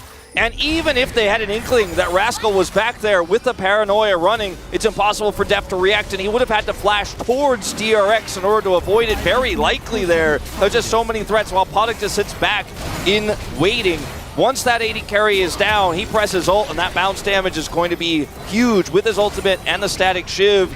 And also a great Emperor's Divide there from Fate that he held until the end to make sure nobody could get on top of the Zeri. So DRX a little bit closer to getting back into this game. Now, I wouldn't say they're 100% back in it. I wouldn't say they're ahead by any means from this, but you can see how the comp works. And my concerns with the Sylas pick, if it was an even game state, it's getting closer to that, but this flank from Rascal, this is Deft's perspective. He cannot see anything. And he knew. He's like, they got me. He just knows 100%. Like, I have no idea where the angle is, what's going to happen. And that's such great, again, from observing, such great showcasing of the threats in this comp. Yeah. And how little Deft can do in this moment. You always need to have eyes on the Malphite at all stages. Still, Soul Point up and available, as you can see, picture in picture. And this is just kind of going down towards the end of this replay. Should still allow D+ to have control of the map. They have had a monopoly on neutral objectives throughout this this game. But first turret, or sorry, second turret of the series for DRX is going to go down towards that top side. The first one, of course, was used in mid, as the Rift Herald was secured by Croco in the last fight. So much more honest League of Legends coming through in this one. But still, Soul Point is powerful. Yeah, the Azir is going to be a really big threat in this game. As Fate only picks up 3 assists there, but he's got Leandries into this Cassante, so he can help burn through those health bars too in the longer fights. And once Deft is gone, he's another threat that D+ have to deal with, another damage setup here. Whereas, you know, Deft is still in a pretty good spot, right? He's about to get a second item here. He does have a lot of gold from those earlier fights, but it's really about whether they can stop the flanks from this Malphite. And it was a bit sloppy there of the setup last time, and a great proactive play from Rascal with that paranoia. It's just really difficult to play around all this engage. And I was worried for DRX when they fell as far behind as they did that they would never be able to actually have that pick, never be able to find that angle, because last time they were completely zoned out by Kana and Showmaker. But if Rascal does get to press R on Deft, you can bet the follow-up is going to be there. Yep, and this is what happens as well when you don't have Showmaker stealing the optimal ultimate for the time, right? And the first time it was the Unstoppable Force. It wasn't exactly the most relevant. I think that if D+ get themselves a paranoia and sort of deny it that way, that could be an opportunity. But it is actually quite difficult to steal away Nocturne's ultimate, given the fact that you can spell shield the hijack. We've seen that happen quite a few times. It's not always, you know, you need to react very well, but it is something that you do have to be wary of. A lot of other champions just don't have any options, as there's the Unstoppable Force straight on top of Paddock, and he's going to be taken down. And we'll see how DRX cope with their 80 carry just being immediately removed. Showmaker's going to be taken down here, but Beryl, he was taken away from the fight, let's just say, as Canna finds himself a Q onto Rascal. He is very tanky, so the Rock is not going to go down here. Yeah, Rascal 2-for-1 trade. Doesn't commit his ult, and they actually get 2 teleports out of this as well. So yes, Showmaker does go down, but you kill the enemy 80 carry, and you would never commit to this play if those soul laners are there, because you have Emperor's Divide to defend, you have the Unstoppable Force to defend, but they see Azir's top side, Malphite's bottom side. It's a great play from Showmaker, dashes into ult range here and takes Puddock out, and they're in between 2 turrets, and by the time these teleports get used, only Showmaker was committed heavily enough to be picked on the follow-up, and the Barrel, of course, gets taken out here because he really wants there to be a setup for this Malphite ult, but there's just no damage. The Azir not in position to actually do anything there, and that was a really great proactive play from Showmaker. I have to say, Rascal is getting kind of large, though, so we're going to need that Lord Doms to be completed pretty quickly from Deft if it is going to be a successful game. But he also needs a GA as soon as humanly possible. Otherwise, you know, that broken clock that he has sitting in his inventory is not going to be doing too much for him.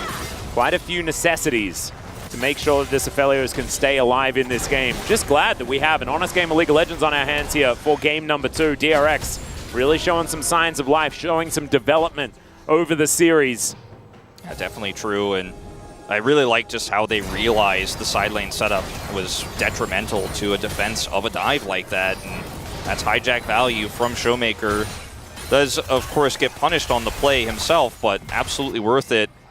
As let's see what is going to happen on this next objective fight, because Soul Point has been picked up from D+ here. It's Cloud Soul, which is not the most impactful in this game. Or sorry, excuse me, Ocean Soul. Yes, my bad. Cloud Soul would be very, very... Yeah, it would have actually been cool, but this, not so much here. It's a lot of brushes, you know, but there's no Maokais, so we can't talk about Maokais having fun in brushes. No. It's just a bit of a... It's just a... There's lots of hiding places. That's kind of cool. I feel like D+ definitely can turn off of a Baron very well if Deft is in position, but it's so tricky actually around this objective, and DRX going to start this up now. Product's been half health by the Baron. As they started that one up very early. We do have a flanking Malphite. We have decent vision, though, on the side of D+. Rascal going to be seen on that control ward. Is now Def trying to keep himself out of vision. Emperor's Divide going to be taken once again from Showmaker as DRX, they back off the Baron, understanding that their health bar's just pretty low. Def wants to find this. You can see that Croco, as soon as he has vision on this Aphelios, there is an opportunity for an engage, but it doesn't quite work out. And once again, D+, they have the information advantage. Yeah, but there's also a little bit of poke damage here from Fate, as Showmaker's going to need to get out of here. Yeah, Zenith Blade is going to come through there, as Fate just finds a Conquering Sands, but otherwise not too much more.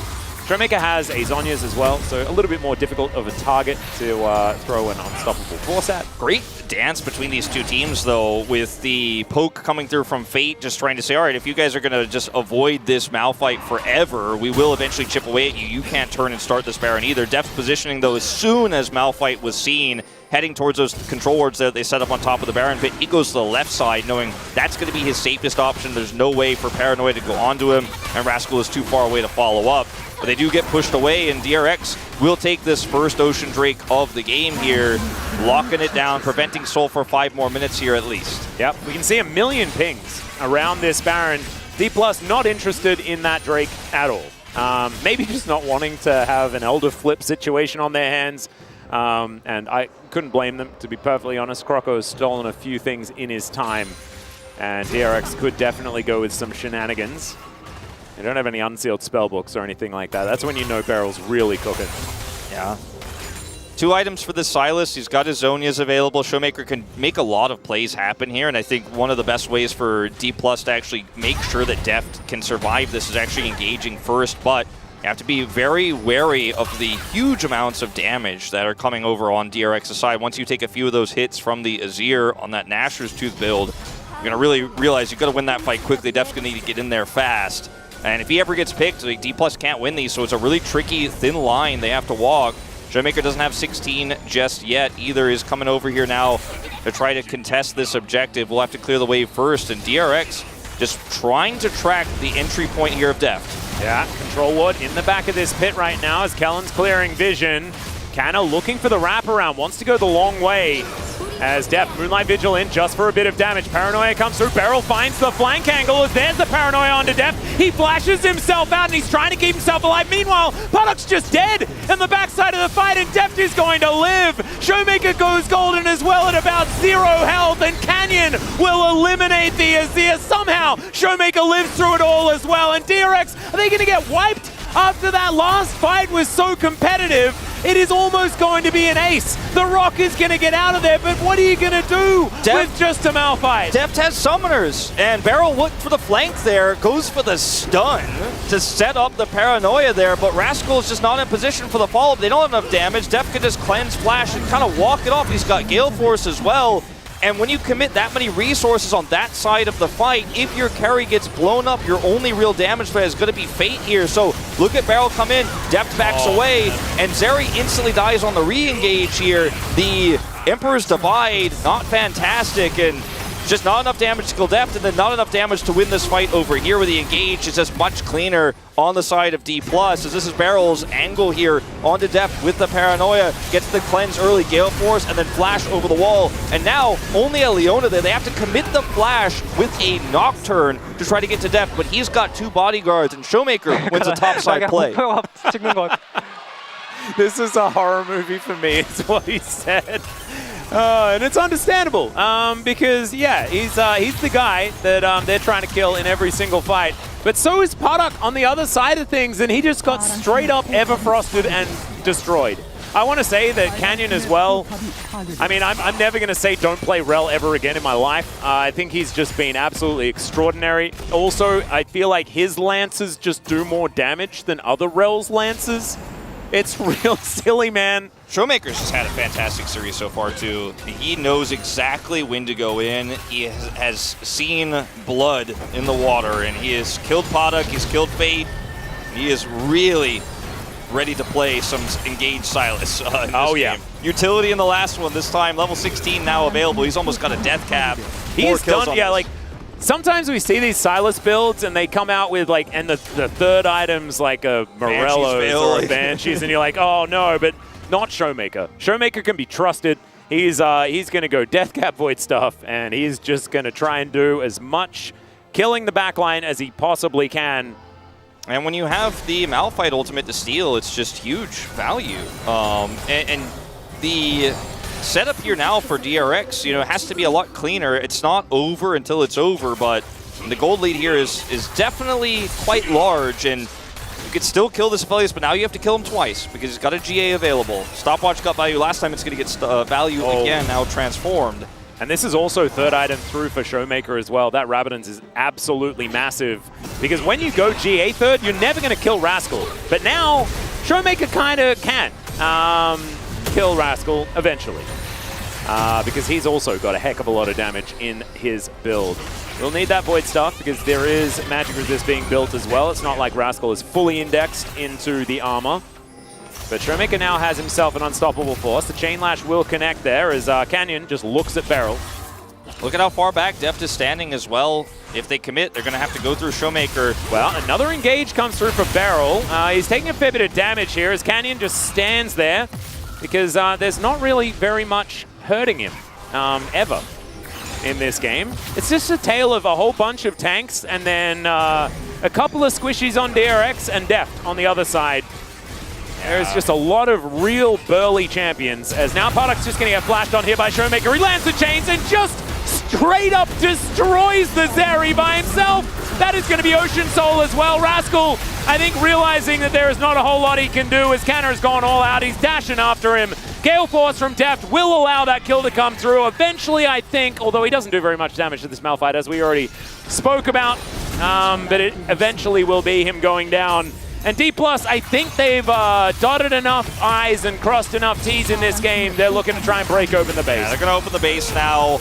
Paddock, man, for both of these 80 carries, it's a miserable game to play, to be totally honest. And, you know, Deft has been protected better here. His positioning has been better when you're ahead. You can afford that, as he's got both summoners up. You know, he's got a GA. Paddock's on a Death Chamber. Yeah, and Zenith Blade is going to miss Solar Flare as well. Not really finding the target, so that's going to mean that the inhibitor goes down. D+ will walk away. I just don't know if there are any targets you can find anymore for the rest of this game.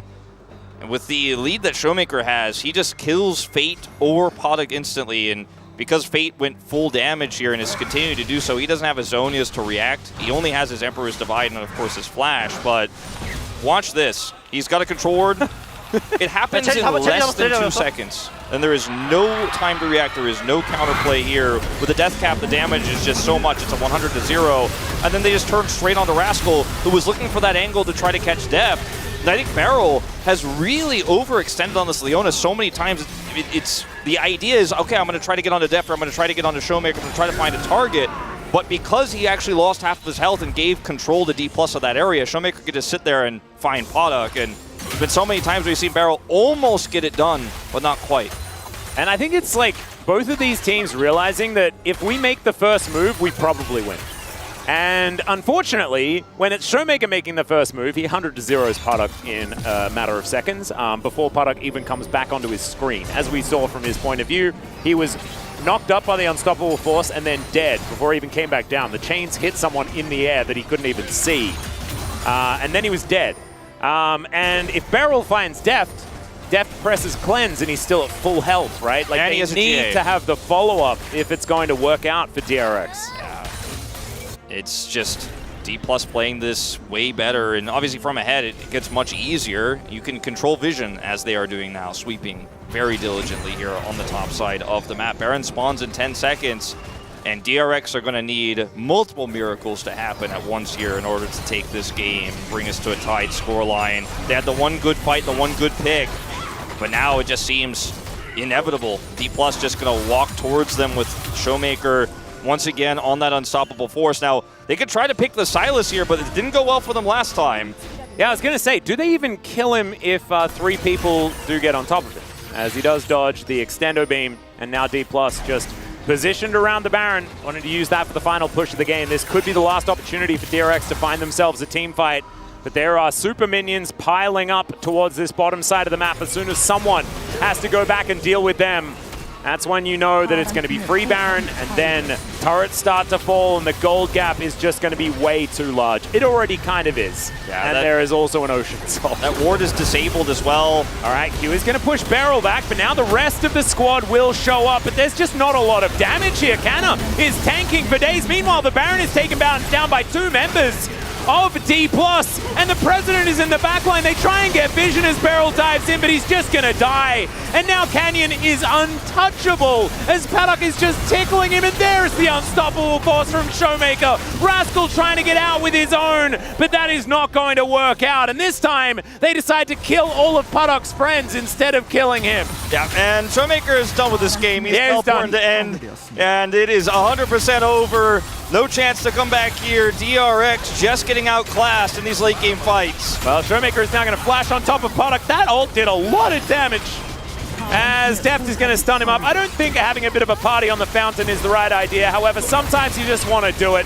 As Puddock is going to get the GA, Deft wanting to utilize his full kit of items before he does go down. And that is now match point for D+. In this series, it looked like there were a couple of moments for DRX, but they've been the only ones this whole time. Yeah, the one fight where they were able to kill Deft.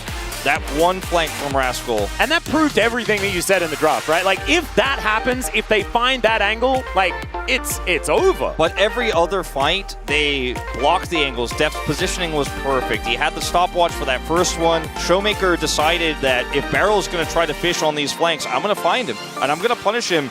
And we saw several times Beryl try to wrap around and find that angle onto Deft, or try to set up an angle to blow up Showmaker, but he failed every time. And who can blame him when you have to somehow get on top of that backline threat? You know, you can't just walk towards them when you're behind. You have to take the flanks, and he did get Deft that one time. But Deft cleanses, Gale Forces, he's over the wall, and Showmaker wins to the other side of the fight on the top side. Showmaker has just been so on point tonight. I think he is the biggest success story for D+ that we've got today. And yes, it's back-to-back games of Sylas. This is one of his favorite champions of old, right? If you go back to some of the ones that he's more successful on his couple of Worlds runs where he got extraordinarily close or won it in 2020 and 2021. But man, it's good to see his renaissance. We'll see whether he's going to do it in game number 3 as well and bring this series to a close, or whether DRX are going to be able to win one and keep us in it. Short break when we come back to space, and then that game number 3.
거 같아.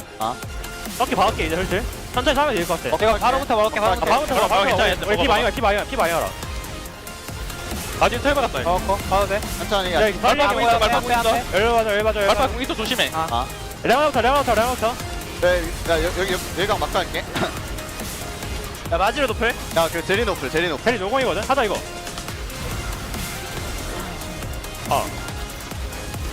버스한테? 이제 가자.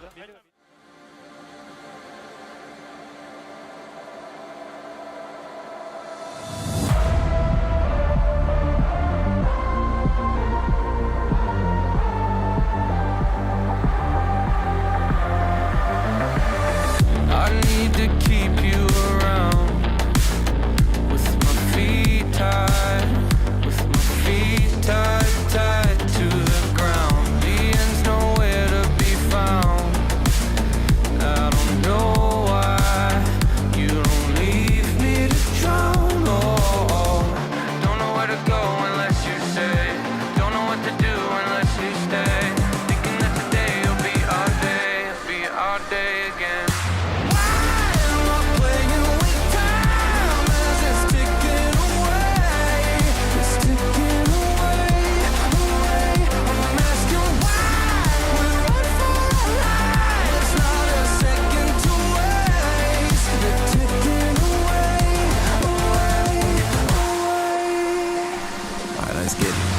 Winning, losing, either way I'm there. Got an attitude, I'm off the roof, up in the air. Let's run, I make it count, yeah, I'm talking right now. Feel like the comeback kid, got no time to spare. Double up score, 22-4. You know I win a lot, gotta win one more. On a hot street, never gets old. Soda with the ace and my team went gold. Why am I playing with time as it's ticking away? It's ticking away. I'm asking why.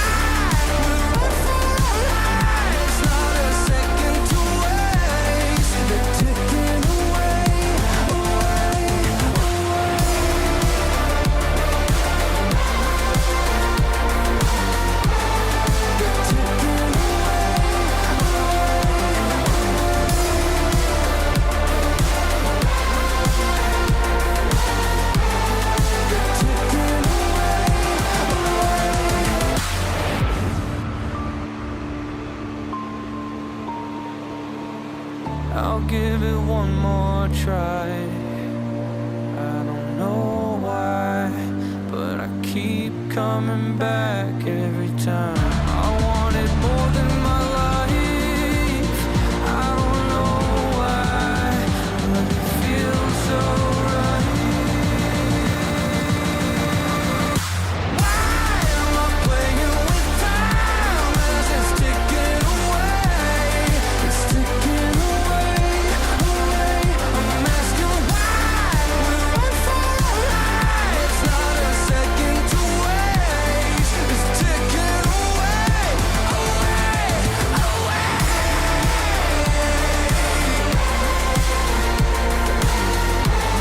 It's ticking away,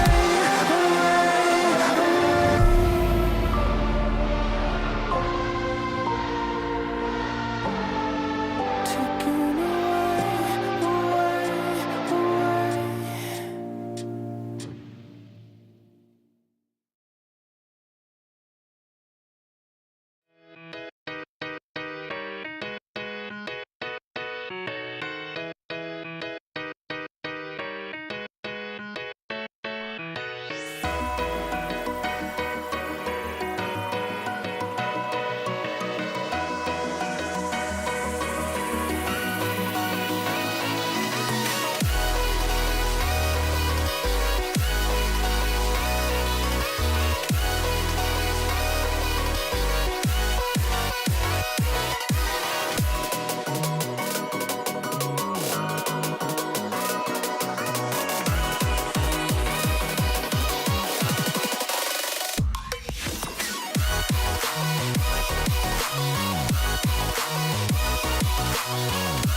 Hello and welcome back to the space. We are here after game number 2, which DK was also able to take down, currently leading 2-0. I'm still joined by Ox and Hooney. And guys, that one a little bit closer. There was, a couple of moments where DRX looked like they had a little bit of life in them, but still DK able to take it down. What did you guys think about this one? I think there was that one moment where we saw the aim and the composition kind of work, but other than that, it looked a little bit rough. I felt once again like they started to fall behind in lane, particularly the bot lane, and it felt like they just kind of, they found that one moment where everything came together and you saw the theory behind what they'd been doing, and that was like a single shining moment in an otherwise pretty rough game.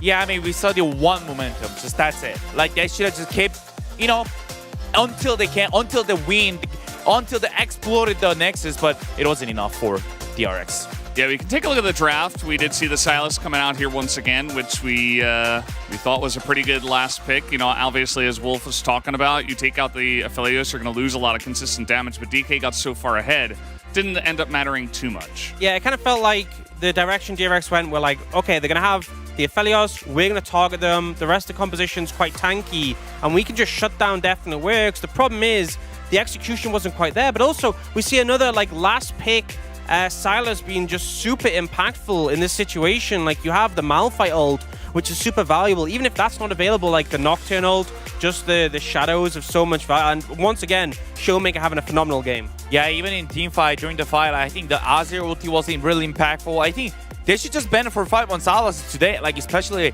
even game 1, he popped up so hard. Even game 2 with the Malphite ulti. Consistently Zeri was getting popped even before this team fight started off.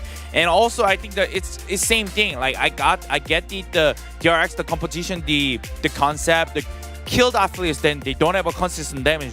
No, because the K'Sante was kind of fed, the Sylas was all kind of ahead, and also Rel and Alex, there's so much CC of you can actually support the K'Sante Sylas with. So even the Aphelios actually get popped on, or maybe even the Aphelios is not able to put the damage, it doesn't really matter because the Sylas and K'Sante will be able to find an angle that just re-engage to enemy just DPS. Yeah, absolutely. And we have to talk about the way the game went as well, because this is a big factor. We can look at the bottom lane. Just right from the get-go, things were all into the hands of Deft and Kellen as they really made it a bot gap to start us off with. And there's been a lot of back and forth with regards to D+'s support, who they've been playing over the season. Kellen had a really phenomenal game in this one. They obviously punished the summoners earlier thanks to Deft, but here, finding that opportunity to challenge Pardok and then Deft dodging away from the Zenith Blade to get the kill here. This is just 2v2 domination.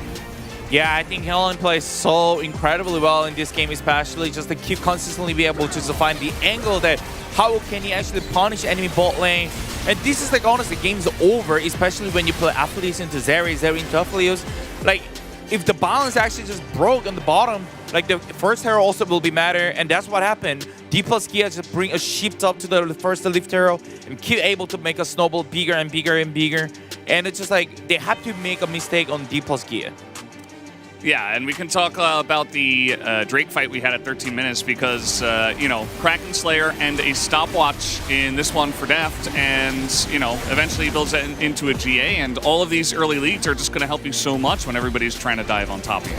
Yeah, and I think ultimately D+ are the ones so quicker to pull the trigger. Already the 80 carry's gone, already it's over, and DRX are kind of struggling. They're like trying to find an angle to approach, but they're split, they get engaged on, and then they go in here, and just a phenomenal stopwatch from Deft, so he doesn't get shuffled by the Azir. He just doesn't let the enemy team get on top of him. I mean, it's just so one-sided, I guess, as you guys see. Like, it doesn't matter because the Sylas in this point, like, it's just better Malphite as a champion. And as you said, also, like, the stopwatch in bind here is so really impactful. It's just completely game's over. It's just like, it's just aced. Like, it's just, the Aphelios get the free kill, pick up the, and also the play goal, and also Sylas just consuming just more kill in middle game. Like, not, like, it's pre-15 minute, 20 minutes, Sylas become huge. It just become unstoppable. Yeah, Showmaker and Deft became extremely large by the end of this one. We can take a look at the Baron fight we had as well, which was essentially the cherry on top of all of it. DRX had the one moment on the second Herald, but outside of that, even this time they tried to dive on a Deft and it wasn't enough. Yeah, and the difference between the last play when they managed to get Deft at the Herald, which you didn't see here, was he didn't have summoners. His summoners come back up here, he managed to dodge away, but Potter, who had a pretty good game one, has really struggled in this game, dying without using flash here. And the fact that we also see the Azir get chunked out as well, it goes so badly. Yeah, I mean, funny thing is like Kenyon and Showmaker, they're just winning 2v3. And Zeri just completely get popped, but the other way, the Nocturne Leona was not enough to kill Aphelios. So, I mean, that's the completely, because the differences between the gap with those two teams, it's just, Sylas is better champ. Like, you kind of have to bend these days. And I just feel like the coordination and synergy wasn't there, because we saw at the Dragon fight where Rascal was so far away from the action, and we saw it there as well where ideally you want the Nocturne and the Malphite diving onto the Aphelios, and he was just completely on the other side there. I don't think it would have necessarily fixed things because your backline still got decimated. They didn't really play it out effectively, but the coordination on the dive wasn't there. And if you're playing like Nocturne, Malphite, you have to be killing Death. Every fight should start with him dying, and then hopefully that's enough for you to win out the fight.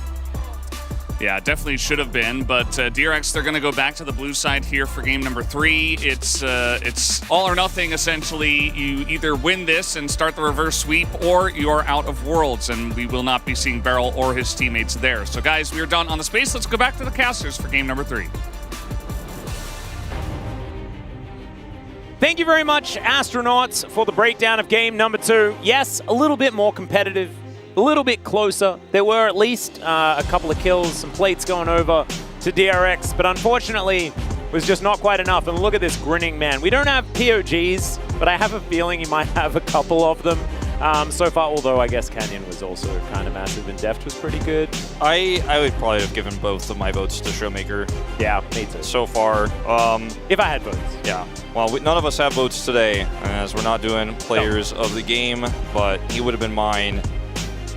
The draft win conditions were definitely there for DRX, but it came down to execution, and despite that one successful pick, I mean, it looked like D+ knew exactly what DRX was trying to do and the angles in which they were trying to get Deft. Every time he just punished it, they were like, well, we'll engage first. You're split. They made sure they were split. They used their front line extremely well, and one more blue side game here for DRX. If they're going to get the reverse sweep, it'll be the last blue side game that they get, and it is looking tough right now. I'd love to see the LeBlanc ban change to a Sylas ban or an Alistar ban here. Yeah, I wouldn't mind it either. I think that D+ kind of trapped them in the last game, right? With being able to pick an Alistar that would never be challenged by a Sylas pick themselves, baiting out the Azir first pick, and the Alistar will come through this time around. Kellen was just amazing. And actually, I do want to mention it, right? Because Kellen was known for, playing Melee or Renata, like all of these more ranged supports towards the bottom side. It's where he thrived.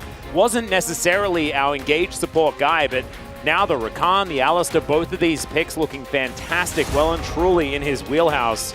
That is a great development for this player, as Nico going to be the second ban. The Xayah continues to be taken away from Potter. Yeah, I think we'll see the Tristana again here for DRX. I think the LeBlanc is much of a lower threat here, and one that Showmaker is very good at, but it isn't very relevant in this meta compared to what it used to be on Shiv's re-release. Yep. When it was unbugged and then we were allowed to play it. So Ahri gone here again from Fate, and we'll see what that final ban is here. I'm expecting the Tristana, unless Fate wants to first pick it here, but that leaves a lot of other awkward options up.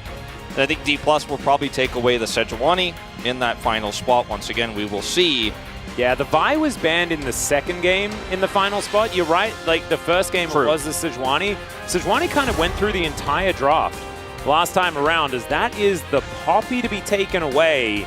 DRX, I don't think they're angling for the Azir first pick this time around, as Rel is going to be taken away. I think they want to try to get a Tristana pick here for Fate, and this will change the draft completely if they are going to go down that path. If you feel comfortable playing Azir into Showmaker's Tristana, you should probably think twice about that, but that is what they would pick otherwise, and it will be the Tristana to get locked in here. Now, a plethora of options here for D+ around the Sejuani pick that did go through the draft, as you mentioned in Game 2. They can go Jack Sejuani here right now. Yeah. And then the Yone is also a possible threat that needs to be considered. A little bit tough to play into the Tristana, of course, but we have seen it done. And Jack's pretty face up here for Kana, but they'll swap it over to the Rakan instead, and I think that Sejuani pick still a good one. Works well with the Rakan as well. I would agree. I actually really like the Rakan pivot. They won't be able to play it with the Xayah this time around, But now Canyon, considering what he wants to lock down for either himself or the bottom lane, it will be Deft's Kai'Sa to be locked in here. And this is a pick that we've seen fall through the draft in both of our previous games. These are teams that don't necessarily prioritize it nearly as highly as a team like KT would, for example. But we've seen her still remain very, very strong. And a poke composition in the cards here. I would love to see a Zeri lock-in here if they're going to give some sort of side lane threat, because then you can have, if you can have Jax, Tristana, for example, with the Zeri and the Sejuani, this is an amazing setup here for DRX, especially when we consider the Kai'Sa comp is going to be a little bit more bursty and more dive-oriented, so you can just outrun D+'s comp here, and then you should be able to outlast them with 2 AD carry threats here. See what the response is going to be here, but I really like what DRX have done with this draft here after seeing that Kai'Sa lock-in. I would agree. And last time around, it was, kill the president, and D+ succeeded. They killed Puddock, like, I think 6 times by the end of the game, maybe 5. And it was very, very difficult. The Jack's going to be locked in as the response to this Sejuani. Yeah, feels like a pick away here, which is unnecessary considering you could have just banned it instead here. The Jax in itself follows up very well for the Rakan engages, and obviously with the dive setup here with the Kai'Sa, it can work very well, but doesn't have any setup to get ahead, and it is very blind here now into DRX, so it will take away the Renekton. We may see a Rumble ban here to come through as well. I don't think DRX really want to play Rumble in this composition, but it is a lot of magic damage they would shore up with it. Yeah, I actually kind of like the Rumble. Rumble Sejuani is all right. You can still get a few things done, given the fact that he is a melee champion, after all. But I would like to see the ban just in general, because it can be a tough lane. Yeah, that Nocturne ban does kind of lean towards we could be seeing it as well. One of the biggest weaknesses of Rumble is just getting dove on top of. Lights go out. You've got the Jax follow-up. Ooh, Gragas is an interesting ban here. Of course, a bit of a classic into the Jax. The other one is the Poppy that has already been banned as well, as Vi is taken away from Canyon, and now he can make his choice. The Maokai could just be picked here by D+ to deny it from Beryl. It's something that he does like to play. If they save counter pick for Canyon for some reason, it could be a difficulty, but let's see. Yeah, I actually don't mind it here. I think for D+, it's a very strong pick. Jace going to get locked in here, so now you have great synergy, obviously, with the Maokai if you want to lock it in, but you get a little bit more information of what DRX are going to do first, and this may prompt DRX here to think very carefully about what this top lane is going to look like. If they want to go for the Rumble, there are so many threats. There are so many ways to just chip away at him and then follow up and blow him up. But that means you have 3 threats if you do go for the Rumble here, the Zeri and the Tristana. They'll go for Cassante instead, it looks like here, as this time does tick down. So a more robust front line. Play into your double 80 carry now. And the final pick. Yeah, that the barrel special. Man, it's just a denial here, and it is very strong, of course, to set up for fights. Also pretty good into Rakan that we've seen many, many times. So this is Beryl's answer to it. We'll see how it is going to go. You also just now allow yourself to have saplings. That extra vision control could be powerful here. As where is Canyon going to go? Not sure about the Rammus. Or the disabled Nefiri. Yeah. Or that good old-fashioned Nidalee. The Zac, I like the Zac a lot. Yep, that's a fun one. And he's going to lock that one away. There's not a lot of ways to interrupt the Zac engage here. Yeah. And if you have sapling vision with a jungle Maokai, it becomes very difficult for Zac to find angles to surprise you. But it's support Maokai, so he isn't always going to be able to have that same sort of level of sapling control here into this Zac. So, if you can get past the front line and get on top of that Zeri, it can be quite strong. My concern is, though, that if you kill the Zeri, you still have to deal with the Tristana. If you kill the Tristana, you still have to deal with the Zeri, and there is a very robust front line here for DRX in both Cassante and Sejuani here to stop that Jace poke. If I had the nameplates off, as much as I love Zac, it is very fun to watch, I would kind of lean towards DRX here again, and I think all 3 games they've had drafts that are absolutely winnable.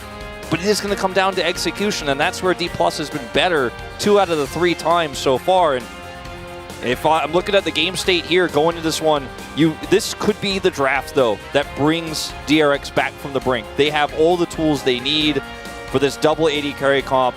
See how Fate pilots this. Puddock, he's been a great Zeri player, not as much today, especially in that second game, but in the past he has been. Maybe this is the beginning of something here. Otherwise, D+ are moving on to fight Hanwha. It is a one-sided affair. Yeah, it's looking a little bit dangerous. They have multiple ways to stop Zach. Sejuani was probably one of the most prevalent counters into the pick, and Bramble Smash does a great number on him as well. So some possibilities, but Canyon pretty good at finding angles into these fights, and he probably doesn't even need to engage half the time with these Void Seekers and Shock Blasts flying around the Rift, and Canna wreaking havoc in a side lane. This is a different one. We'll see how it goes. 시간사의 확대가 일시했어. 환영합니다.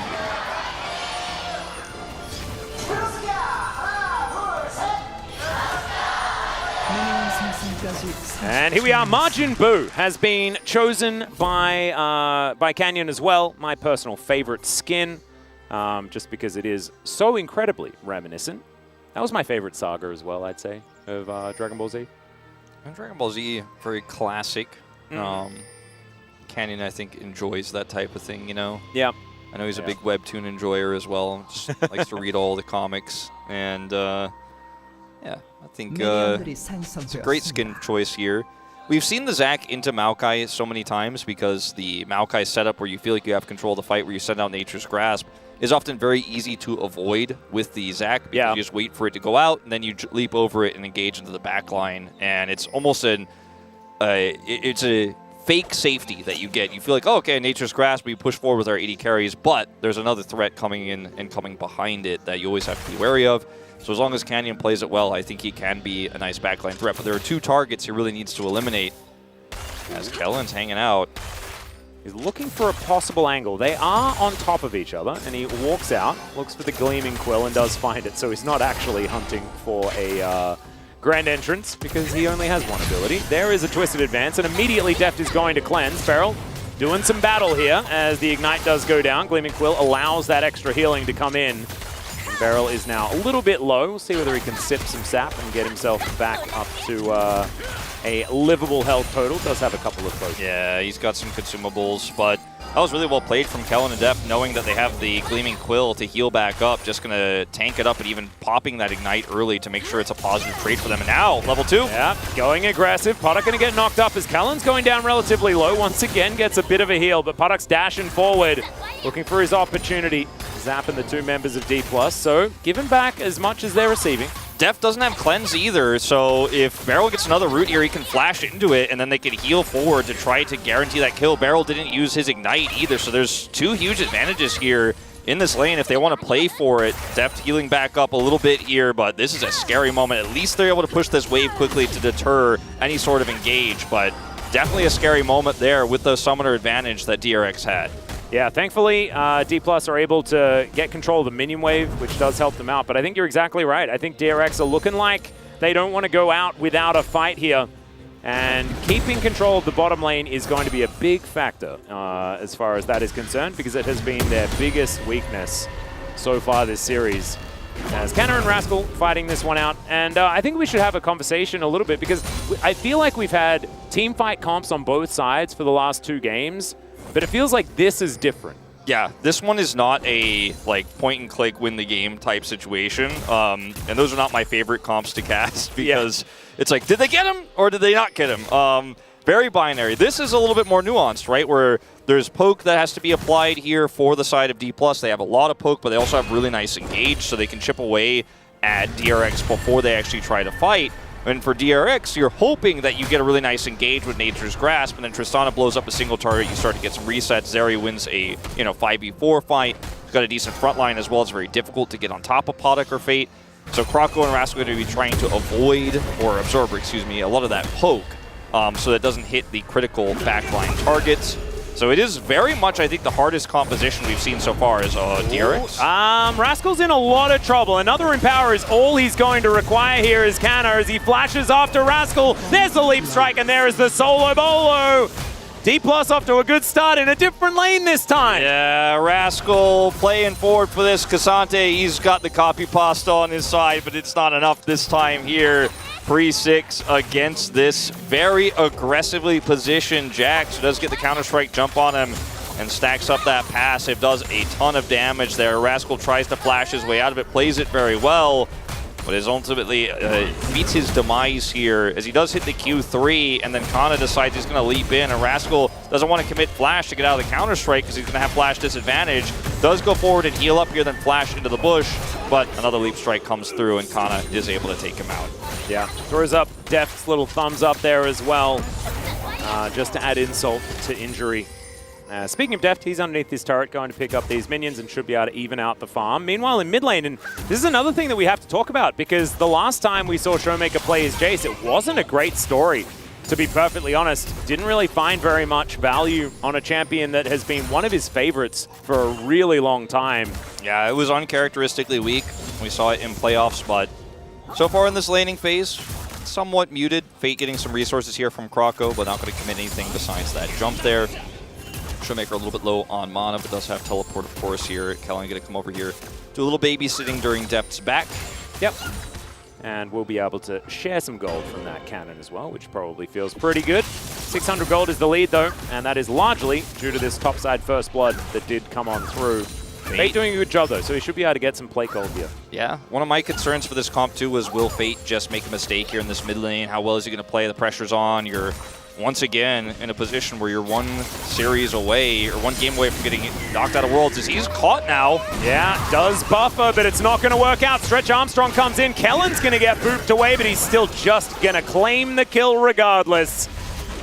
Second kill for D+ here, going over to the support. Pressure's on. He tries to push for that plate and sticks around. The first charge isn't going to get it. He wants to force as many advantages as he can get onto Showmaker here, force that back to be awkward and cause him to lose CS, but stays way too long. Canyon's first jump is going to be successful, and now Kroko up here, Permafrost set up. Yeah, let's see whether Kana can keep himself alive. I don't know whether it's going to be the case, but he does have Counter-Strike once again and can just leap his way out. So no flash required, which is lucky because he didn't have it. Really nice attempt here from Kroko to try to turn this one around, knowing he didn't have flash. Rascal hits level 6, but did not have the opportunity to pull him through that wall. And this is really unfortunate. You can see the lead here for the Jax is quite substantial there on the top side of the map. And Fate wants to play for this plate here and then just gets killed. He will luckily pick up the plate because he almost also loses that here, but he's not able to buffer here on the jump and the hammer. Just too many threats there. You can only get away from one. Does get pulled back down to earth. Won't flash either on the play. So holds on to that one, but still going to be dead on the Tristana. All those advantages he was trying to stack up, now gone. Yeah, and also, like, the Buster Shot usage was really interesting because I think that there was an opportunity for a double. As we're going to see an all-out here, Kanna is just going to try and get himself away as Rascal does have a ward in this brush. Kanna is still looking for an opportunity, but the Q is going to go wide, and Rascal not going to overextend by the looks of things. Kanna just pushed out of the lane. Kana also had that ward he could have popped to as well there that he placed moments before. Really unfortunate there for Rascal. He's not able to turn that into a kill. Kana walks it off. And so many things almost going well for DRX in this series. You know, it's like always just a hair away from an advantage. D+ just the one step ahead. And Majin Buu going to charge up the Elastic Slingshot, but not going to find too much joy. Deft, on the other hand, is going to find a fair bit, as Paddock going to have that passive procced on him. That is a fair bit of damage, as the Zeri just trying to farm as best she can. Is actually doing a decent job, as there's the Glacial Prison in the mid lane. Showmaker going to flash away. Meanwhile, on bottom side, the ulti comes out from Paddock, and immediately D+ are going to try and back away, and Canyon moves on in, just starting it off with a stretching strike here, and actually does manage to find it. There's the Let's Bounce, and he's just doing it by himself. Deft comes in with an auto and collects the Paddock. And Beryl is going to be able to limp his way out, but that is a third one for D+. That was just so sick from Canyon, and he picks up 2 flashes. He'll burn to try to get out, and guess what? Showmaker lives after getting caught by the ultimate. Kroko is going to try to do some follow-up here. And then Showmaker. Whoa, that's a Flash Arctic Assault, but doesn't find the Winter's Wrath. Showmaker actually feeling like he has an opportunity and gives him the old thumbs up. Thank you for the flash, and doesn't really lose too much CS here either in the mid lane as Fate's pushing it through, and Kroko now down a flash. And it looks like DRX are just getting super desperate here in this series. But man, Podok dying bottom side. Mid is going very well for Showmaker now after picking up that assist. And now flash down on the Sejuani. And we'll watch this play again as looks like maybe Podok can turn this one around as Kellen gets pushed back by the Bramble Smash and ults here. And then Canyon comes over and Barrel realizes, okay, probably a bit of a disaster here if we get caught by this. He smashes him, but Canyon still bops them together, drops the ultimate down, and Podok gets taken out here, sniped by Deft, and this team is just on fire. Yeah, it's that was beautiful to watch. It was just so clean. The skill ordering from Canyon as well. Like, most of the time, if you're Zach, you autopilot to, I want to charge my elastic slingshot because I'm starting off a fight. That's what I'm supposed to do. But instead, he comes in with the stretching strike, gets the head bonk, and then immediately he has the elastic slingshot, then the let's bounce to keep them in position for so extraordinarily long. Yeah, I mean, if he doesn't get the bop there as well, it probably doesn't work out, but he does because he knows exactly how long the range of that is. He's able to turn Podok and Barrel friends into enemies there, use them against each other, and that was huge. As Rascal here still having a rough time now on the top side of the map, and should be D+ taking control of this Herald, and with DRX's lack of control on the bottom side of the map, doesn't look like they'll be able to trade this for this first Infernal. Yeah, he's just going to be picking up bloblets and things like this, and it should just be the Rift Herald going down. They just have full control. There is, oh, goodness me. Okay, well, Podok is at least going to survive and does still have a 1 CS advantage. So it ain't all bad news. And they know Barrel's is rotating up. He wants to make an impact with his level 6, but he just can't get here in time. He's showing up now. TP. Yeah, teleport coming forward. This might mean that D+ do have to give this one up, but the Rift Herald is going to reset, at least down to a little bit. But still, Deft with control of this wave. It will be able to get some plates. And Canyon, did he manage to smite that? No, surely. No, I don't think so. Yeah, he got some money, and I was a bit confused. Yeah, it looked like he got local gold, but it was not him who smoted away, and was Croco was able to pick up the eye there, and will pick up the gold with it. But Deft is going to take some plates here because he committed his ultimate there knowing Podok is alone. Barrel is going up to try to impact the play. Barrel does show up and actually does help them control this, and they're going to drop it down instantly here onto Fate here, and this gold lead for D+, 1,000 nearly, is going to diminish slightly off of this play. Yeah, and a little bit of an engaged good Arctic Assault reaction there from Croco as Barrel is pushed all the way underneath this one, but the bloblets are now coming out. Glacial Prison comes in, Kellen trying to find them, and there is the quickness onto Croco. He will be taken down, but so will Canyon. They're on the board at least. DRX. Now Deft here trying to get some more gold bottom side as we're not done. Oh, okay, we are rocket jumping in. Fate is taking matters into his own hands here as Showmaker will go down. They'll take the turret as well. And DRX aren't going down without a fight. Deft will get the whole set of plates here bottom side, but it won't be first brick that goes to D+ here. So a lot of CS is going to be denied from Podok, but the play in mid, they hard force it, and eventually it does work. And another win here for the side of DRX is Canyon feels very safe to come over here and try to set up for this play because he still has his passive, but he's focused down here, and I don't think D+ really expect this. And also then, the stun on the Showmaker here is problematic with Kellen. Doesn't get major value, only knocking up Fate here. And yes, Croco will go down, but the follow-up is so easy. And now, on this play here, where they're able to finally secure the kill on the Showmaker, they also have secured a kill onto Canyon. His passive is down. That is a huge win against Zach in the early game. Oh, 100%. Killing him twice. That is very high value. And I actually thought that Croco had Arctic Assaulted, but I don't think he did, actually. I think he just stood there. And his Frost Armor was just enough, as now Rascal is getting closed in on. Kellen moving up here as well. Fate is coming in. Let's see whether they are going to be able to kill this Cassante. And yes, they will, is the response. Canyon looks for the stretching strike, but does not find it. Barrel has no ult. Yeah, Fate is going to rocket jump after Canna, but he does have his counter-strike and as well his leap strike, and he will be absolutely fine. Def continues to kind of play PvE in this game. Yeah, he hates the turrets in this one, but he just keeps sending minion waves to Narnia as well. DRX losing so much out of this, and Podok significantly behind in CS, and that's basically a third of a turret he gets, plus the topside kill. If Barrel has ult, it's a disastrous play for D+. Like, there's such a long engage range that Barrel can punish with if he had his Nature's Grasp, but he's like 12, 15 seconds away from it when they start up the play. He doesn't show up in time to make an impact, even though he had Flash there.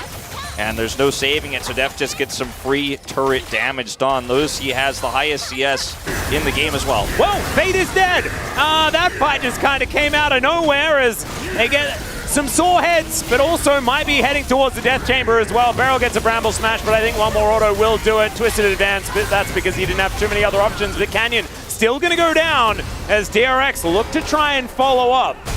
Still, couple of kills going over to D+, and not a whole lot outside of just killing Canyon again, and Canna is pushing the bottom lane. Yeah, I mean, we talked about this in the draft. You know, the Zac is really strong. Obviously, it's setting up Engage. Is not going to be able to help himself get out of this one, as we're going to go way back to this play here. Beryl doesn't have ult to save it. Fate offers a little bit of damage, but there's no lockdown, even though the rest of DRX are rotating over. Everyone just gets to get out for free, even taking a plate on the way out. But the real fight that we should take a look at is this last one, because we didn't see exactly how this started up.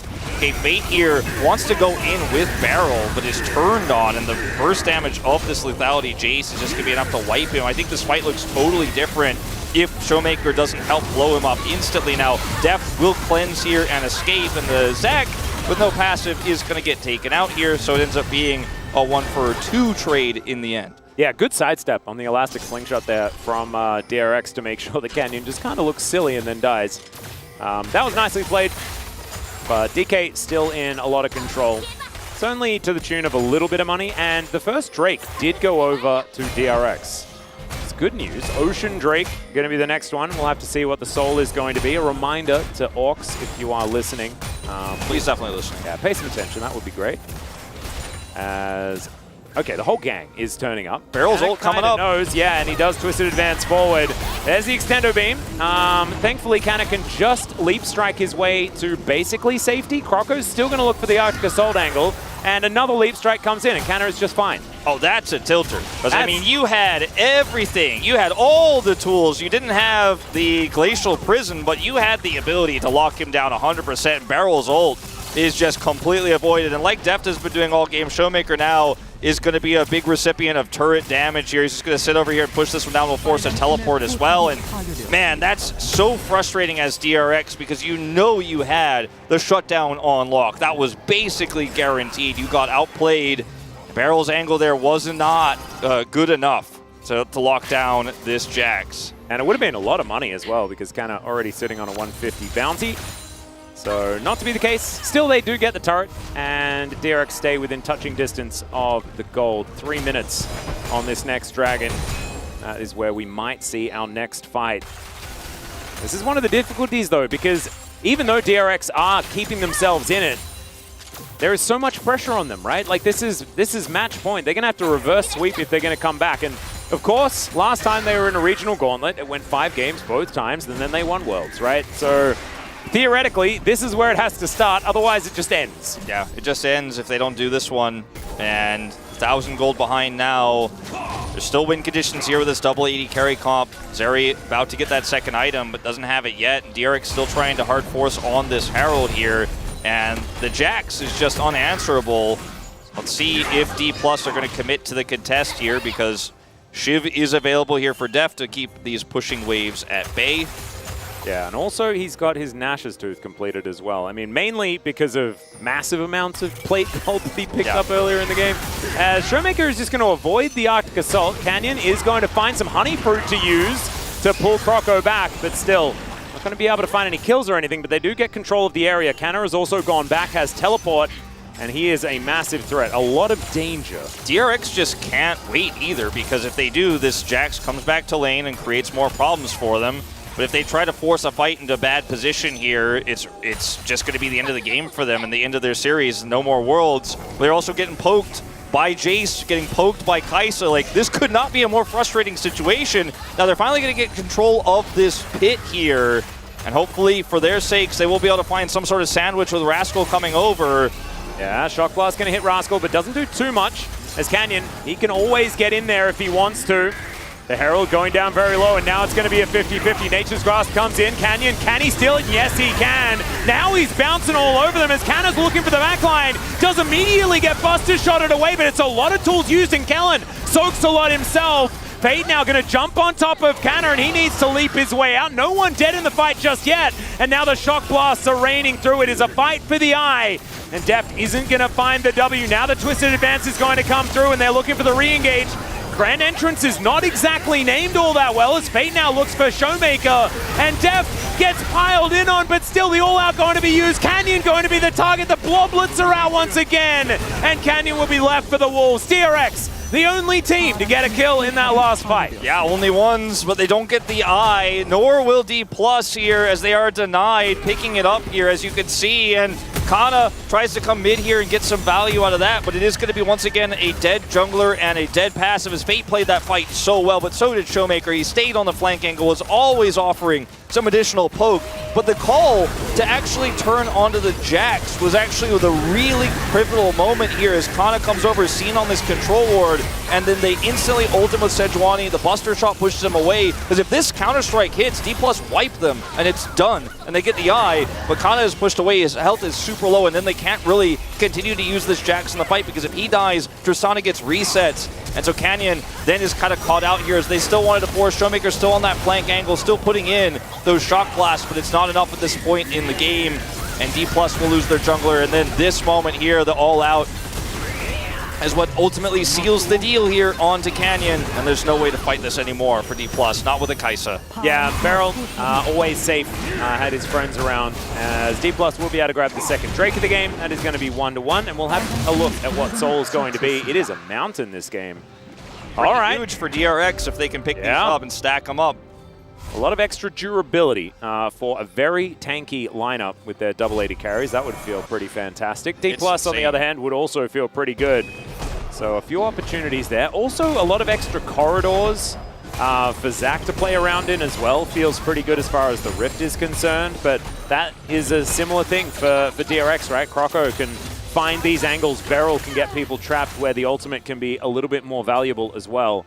So definitely an interesting Soul. Glad that we get a different one this time around as well. Beryl going to sweep out this Baron pit, and they're going to get this ward here. I mean, Zeri does have 2 items now. It's a Tristana in this comp, but she's going to push topside. This is going to force D+ to answer. Kana does not have teleport backup. Rascal does. They know this. So this is actually a really good opportunity for DRX to actually try to find a fight here. No passive on the Zac. He also doesn't have flash. Contesting this and trying to deny this, very difficult. Obviously, he still is Zac, so he can get into the thick of things, but he won't be going out very safely here. And DRX, if you're going to start this up, you're going to have to do it faster than this, though. Ooh, this is a little bit worrisome as Voidseeker going to find Beryl. Allows Def to be a little bit safer there. He supercharges out of the way of any extendo beam damage. This outer turret is on its last legs, but will stay alive.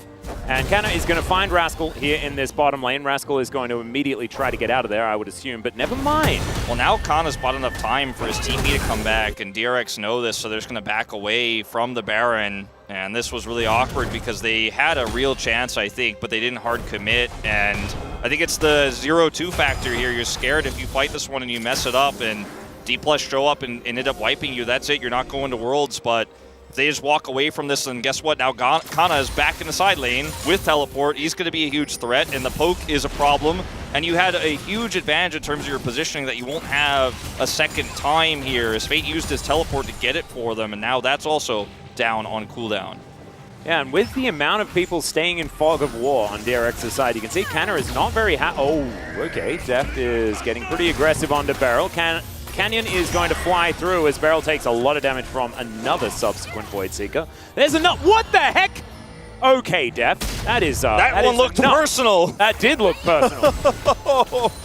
Oh, Deft and Beryl, the separated duo, our champions from last year, enemies on the Rift, and Deft tracking him down. He will survive, but that's going to be the end of this top turret, and no more prio, no more setup whatsoever on this Baron. They had one shot, they didn't take it, and DRX is starting to walk all over them now with the poke war absolutely in their favor. Extendo Beam versus the Void Seekers and the Accelerated Shock Blast. We know which one of those pokes is stronger. Ooh, we're going all out onto Kana. Kana now trying to escape once again. Does have his Counter-Strike up and available. No mana. And in comes Kellen as well. Nice Q from Rascal. Will block it off as now DRX taking this opportunity to start off the Baron. Canyon is right here in the area. They get full information as to what's going on, and he's swept everything out as well. Teleport's coming in as Rascal coming through as well. Voidseeker connects onto Fate. Dive into the backline is deft, and the Nature's Grasp is going to fly by. Baron secured by Croco as the Glacial Prison is going to go wide. Puddock gets over the wall. It's some decent Qs here from Rascal, but he's taking so much damage and will burn down. Stretch Armstrong not working out, and Canna gets himself over the wall but can't get on top of them. The poke is still landing, but DRX have 4 Barons left alive. Teleport's now coming in. Canna trying to keep him busy. He gets on top of Croco. The flash forward, the head bump onto Puddock. And Canyon is going to go down before it really happens. There is a dive towards the skies, though, from Showmaker. And he is now trying to put this one to rest. There's the rocket jumpers. Oh, dear. Def takes a lot of damage from Fate. He needs to be respected, but maybe 4 people should be enough. Some flashes coming down. The Voidseeker will miss, and Showmaker will grab the kill on the Tristana, and only Croco keeps the purple buff alive. Such an incredibly close fight, but D+ clutch it out in the end. Teleport coming through from Showmaker to trap them there on the top side, and Def now going to steal this red buff away. The Baron is secured, but it's really not going to be a huge impact here. It will be helpful against the Jax side lane there of Kana, as DRX have control of this pit. But look at the flank from Kana, and he backed, came back in here with full mana, and then Deft is here free hitting on the left side. Canyon looks like he's going to be in danger. His passive comes up in this extended fight here. As Puddock being over the wall is what really saves this for DRX here. If he ends up going down, they probably all get wiped here.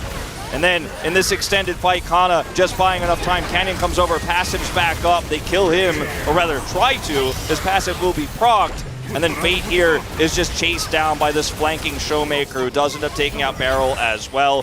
Croco's ultimate missing onto Deft was a huge problem too, because if that actually hit, maybe they turn onto Deft and take him out. As meanwhile... Wow, okay, Deft is just going to eliminate Puddock. Canna is going to leap on top of him as well to keep his AD carry safe, and everyone else piles in. Kellen gets a great quickness, and look at the Let's Bounce. It's a double for Deft. And I think this is getting D+ one step closer to Worlds, and unfortunately, Barrel's inevitability might be running out, as that was a fight that was basically just D+. Yeah, I mean, Deft, we don't know exactly the setup there, but it was just an instant deletion of the bot duo there. Puddock and Barrel getting taken out, and Deft finds an angle. Voidseeker comes through. Follows up with the ult, presses Q, and Puddock is dead, and that's going to be the 3rd Drake of the game going over here. So we'll see exactly how this happened. Oh, Puddock just gets caught by a stray one, kind of walks right into it. Shock Blast hits as well. Jesus. Okay, yeah, that's not very nice, is and it? like, I got hit by 2 abilities, and now I'm dead. I mean, I guess we just didn't really miss that much, did we, Alice? No. We didn't miss that much. It was just Neither did Showmaker and Deft in that one. No, they did not. And Puddock, he's been having a rough one. You know, he's been constantly under threat on the Zeri pick. He's always the target. And D+ really showed up tonight here. They want to move on to that final series against Hanwha. They want redemption. Canyon and Showmaker do not want to miss Worlds for the first time. And, you know, one of them had to miss it, right? It had to be either Barrel or the Canyon Showmaker duo that are missing out on Worlds. Of course, the Damwon that was able to win in 2020 was after their debut year. They made it to quarters in 2019. From then on, they've been, you know, favorites in both 2020 and 2021, getting to the final up against Viper, who's going to be their next opponent if they do win here today. And then 2022 was a little bit of a rougher year for D+ Kia, but I'd say they outdid expectations at Worlds, though. I would say so too. They gave us that Gen G series, which was absolutely extraordinary. And Shock Blast not going to land onto Barrel there, but DRX just kind of lumbering around the Rift right now, not with a whole lot of options. And the game would be over if it was D+ who got that Baron. If it was Canyon who hit that smite, the game would be done. They'd push and they'd be ending. So the Baron keeps DRX in this, and it's not up for 2 more minutes. So despite those picks that we saw in the last fight, since it's a low Drake game here, you know, D+, they got that extra mountain, but nothing else comes of it. No lethal damage, no opening of the base, even though it's 29 minutes in. So there's still hope here. There's still a chance. But it just feels like the situation in which DRX wins this game is a huge error from D+, and they've just not been making those this game. The really difficult part is that, okay, Croco is just going to come over and try to deny a back from Kellen. That is going to be successful. But one of the difficulties is, like, D+ have one of those compositions where if it does get ahead, like, it's so hard to mess it up. Yeah. Because they win side lanes because they have Jax, and they win any sort of we don't know how to engage situation. Because they just throw Void Seekers and Shock Blasts and just stay out of range, and then you just sacrifice too much health bar and they get objective A, B, or C. It's basically for Podok and Fate a bullet hell game. You get hit by one thing, and then they just click on you and kill you. And that's it. And you have to do this without being able to see what is firing at you. So you're also playing blind, and it's so difficult around these objectives. And in 35 seconds here, DRX are going to have to make a miracle happen if that run is going to be repeated, because there is no map control, there is no vision, and it's just poke after poke after poke. Well, Beryl looking for that opportunity. Stretch Armstrong comes in. There's a Glacial Prison. Beryl is immediately going to be taken down. Podok's ulted, though. They're trying to do some damage onto Canyon. And D+ just want to get out of there. They're like, we're happy with our pick. If we disengage, then we have a man advantage, and we can kill this Baron in 8 seconds' time. No ult for Podok, none for Beryl. Croco doesn't have Glacial Prison, so how do you pick these targets now? It's going to be so hard to get that reset for Fate. It's going to have to be him who carries, but they need to kill somebody first. Yeah, Kellen did go back home. There's no opportunity. There's just no chance. Not even going to contest, and there's no Drake to trade for, and Tristana just heading bottom lane. It is just a disaster here, and Kana uncontested topside, only an ultless Sejuani to come and meet him. This turret is done for. Yeah, and it's, oh man, now with a Baron and a Jax, there's not a lot of hope remaining. Maybe one last Hail Mary, but I think that I might be clutching at straws there. As this was Beryl thinking that maybe there's room for a possibility, but there really wasn't. There really wasn't here, and the ult comes through, but Kellen's already out of dodge, and if Rascal was there, or maybe Fate was there with some burst damage, maybe you could get that target, but trying to pick off Canyon as well when his passive is back up. Another problematic situation. He's got Randuin's on top of his Bramble Vest. He's just becoming quite tanky in this game and has a second life that they'll have to burn through. So I don't think he's really your reset target, but he's the only one who's under threat because his positioning has been so good to keep the rest of the team safe. Well, at least Croco's going to be able to get the big chicken. There that is. That's a positive. We'll take that 30 seconds on this next Drake, but the base is what D+ have on their minds. And Beryl is thinking about trying to kill Canna. Buster Shot does push him back towards Rascal. Flashes, and then Beryl's there to pick him up. Zhonya's is going to be used. Void Seeker now coming through as Canna's still alive, even though the explosive charge comes in. And Kellen with the incredible follow-up. Beryl going to be taken down. It's a double for Deft, and Canna's going to grab one as well after his incredible surviving act. And now Canyon gets underneath the turret, gets a few heads, a little bit sore, and DRX are going to get aced out of World's contention. D+ will be moving further forward to face Humble Life Esports tomorrow. Another dominant series here, but this time it's a 3-0. D+ looking like they came to play. Croco head in his hands. Another Worlds taken from him here in our regional qualifier. But Showmaker and Deft keep the dream alive tonight. Canyon on the Zac. And maybe one more dance for Deft. Maybe one more run. They will have to defeat Hanwha tomorrow, but momentum is definitely in their favor. Yeah, Beryl going to give some fist bumps to his former teammates, almost all of them. He has played with in the past for many years. And D+ will take a bow. It was domination this entire time. It was different compositions each time as well. I do feel like there is a different vibe in this team. I don't know whether that means that they're going to be able to stand up to Humble Life Esports, a team that in best of fives they have looked shaky against at best, but they didn't get very much time in the playoffs. You know, they were very quickly dispatched by T1 that did make it to the final and took down our first place in the regular season team in KT in that lower bracket final. So maybe there is more that this D+ squad can offer us as the Polar Bear's going to take a bow. And I think that they looked great here today. I think it was a tale of an improved D+. Yeah, a lot of fans really nervous about this one. There was a fan that looked like she was tearing up that had a sign that says, "I'll see you tomorrow." And she's been holding it all day long, all 3 games, and they secure their spot in that finals tomorrow. Kellen giving a bow. I think he had a fantastic game too. Obviously game 3 pretty good, and he really has earned his spot over Bible, despite some of the issues the coaching staff was alluding to in shot calling. And Krako, Juhan, once again denied here. Beryl will not be getting another Worlds title this year. And it is sad to see, but DRX were always underdogs going into this series. And I think for me, the biggest takeaway is Hanwha Life looking like they didn't really prepare that well for KT yesterday. D+ come in not only very prepared, but in great form. And yes, it is a weaker opponent here in DRX, but maybe, you know, going into this qualifiers, we're like, I'm not sure. It looks like it's probably just going to be KT Hanwha.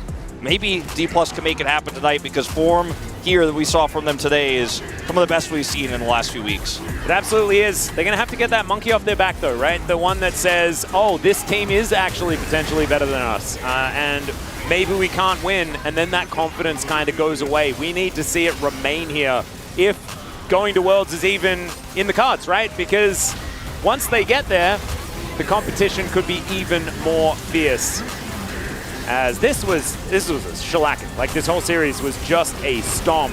Yeah, there were just, I think it was, not Atlas, that's you. That's me. Hawks, who said it well. It's like there's been just shimmers of brilliance, right? There's been shimmers of good moments here for DRX, and they were so close to so many of these fights, so close to so many of these ganks, some of these plays for Krako almost come up big, but almost isn't going to cut it at Worlds. So the international competition is fierce, and they will not be joining the rest of the teams from around the world this year in the home country of Korea. But there were some good moments, no doubt, but they were completely outclassed, though, in the big picture here from D+. Few and far between, to say the least. Is kind of surviving here was, this was where you kind of, well, we already kind of knew it was over, but this was where we knew it was even, like, more over than the over that was already over. I mean, he's just Counter-Strike, he's got stopwatch, just buys a ton of time, gets the rest of the team over here. Calling out Zeri has no flash, so they're trying to get him. Look at that sidestep from Paddock as well. He was always the target, but he played it as well as he could have in a lot of these moments. A lot of it was just D+ being just better. You know, you see Kana get a solo kill on Jax versus Cassante. It's not something that should necessarily happen. Kellen outplaying, and you can see such high spirits here from D+ Kia, and that is the thing. It's like they're saying things like, we got one more day, we survived. The big test is going to be tomorrow, but if they keep playing like this, I think that this level of play is at least what they need to take down Hanwha Life Esports. Yeah, I think when every player, all 5 of them are showing up, everybody looks good. This is the form that D+ needs to beat Hanwha tonight, and I think that they might be able to do it. You know, it's hard to say who's going to win tomorrow, but at least we know we're going to get the best version of D+. That's what they showed us today. We know that it's there. Whether it turns up tomorrow is the next question. We'll just have to see. However, the Space are now going to break down that series. Take it away, boys. Thank you, casters, for your wonderful work today. Although it was just a quick 3 games, DRX slowly but surely was getting better and better each game, but unfortunately we don't play best of 11s, and that does mean that they're going to be knocked out from here. So DK, they have another chance now going up against Hanwha Life Esports tomorrow. Thoughts on the games today, guys? I mean, we kind of were saying this when we were coming out to the end of the regular season, that there was a definite gap between the top 5 in the league and the rest, and it was a bit up in the air who would be that 6th spot. I think DRX, like, you can't be too critical of them because ultimately they did show growth with this roster, but Worlds was never really on the cards, and I think their loss in playoffs and the loss here kind of illustrated they just didn't have the time to get everything together. Yeah, I mean, for me, I think it's kind of happy that I kind of see, like, from the D+ Kia, I saw that they're stepping up. So it's gonna be really high for even tomorrow in the matchup that they're facing against, you know, HLE. You know, it's a little spoiler, but you know that's for the 4th seed, you know, for the Worlds qualifier. So it's gonna be really high because, you know, that's what I feel like the D+ Kia has a momentum. They can actually take down the HLE as well. Yeah, they've got good momentum. You know, Hanwha Life Esports will have to see where their mindset is after losing to KT yesterday. So we did have the draft here for this game. Thoughts about what went on with this one? Yeah, I think the big thing for me was if you're playing these double AD carry comps, especially this is like a double AD carry comp without that much damage anywhere else in the composition, into a Jax is going to feel super bad because, you know, the enemy team's outranging you, they have all this really threatening poke, but if you try and go in, this Jax just pops E and then you're doing no damage to him. There were so many times in the fights where like he would get low, you know, maybe the bomb's getting stacked up by the Tristana, pops E and suddenly you have those few seconds where he's taking no damage and then he jumps on you and stuns you. And I just think it was so hard to play into that. I mean, especially if you're counter pick with the Cassante into Jax, it's just not possible to punish. Like, as a pick, it's not about the player you're playing bad. It's just like, that's how it goes. But the thing is, like, you kind of have to punish the Jax. Like, just lock it in, Rumble Ignite, man. Like, just do something. Like, you can't pick Cassante into Jax and just go 50-50 and just not getting punished. Even, like, it was even worse, honestly, because Jax actually being handsome solo kill Cassante, and he become like super fat and is so impactful against double AD carry. And I mean, it's also makes sense for DRX to like draft around like laning phase, focus more, like actually just try to win early game so they can actually build up snowball because they're our weaker team. But the thing is, like, D plus Gia was a just better team as of just taking down a early game as a team.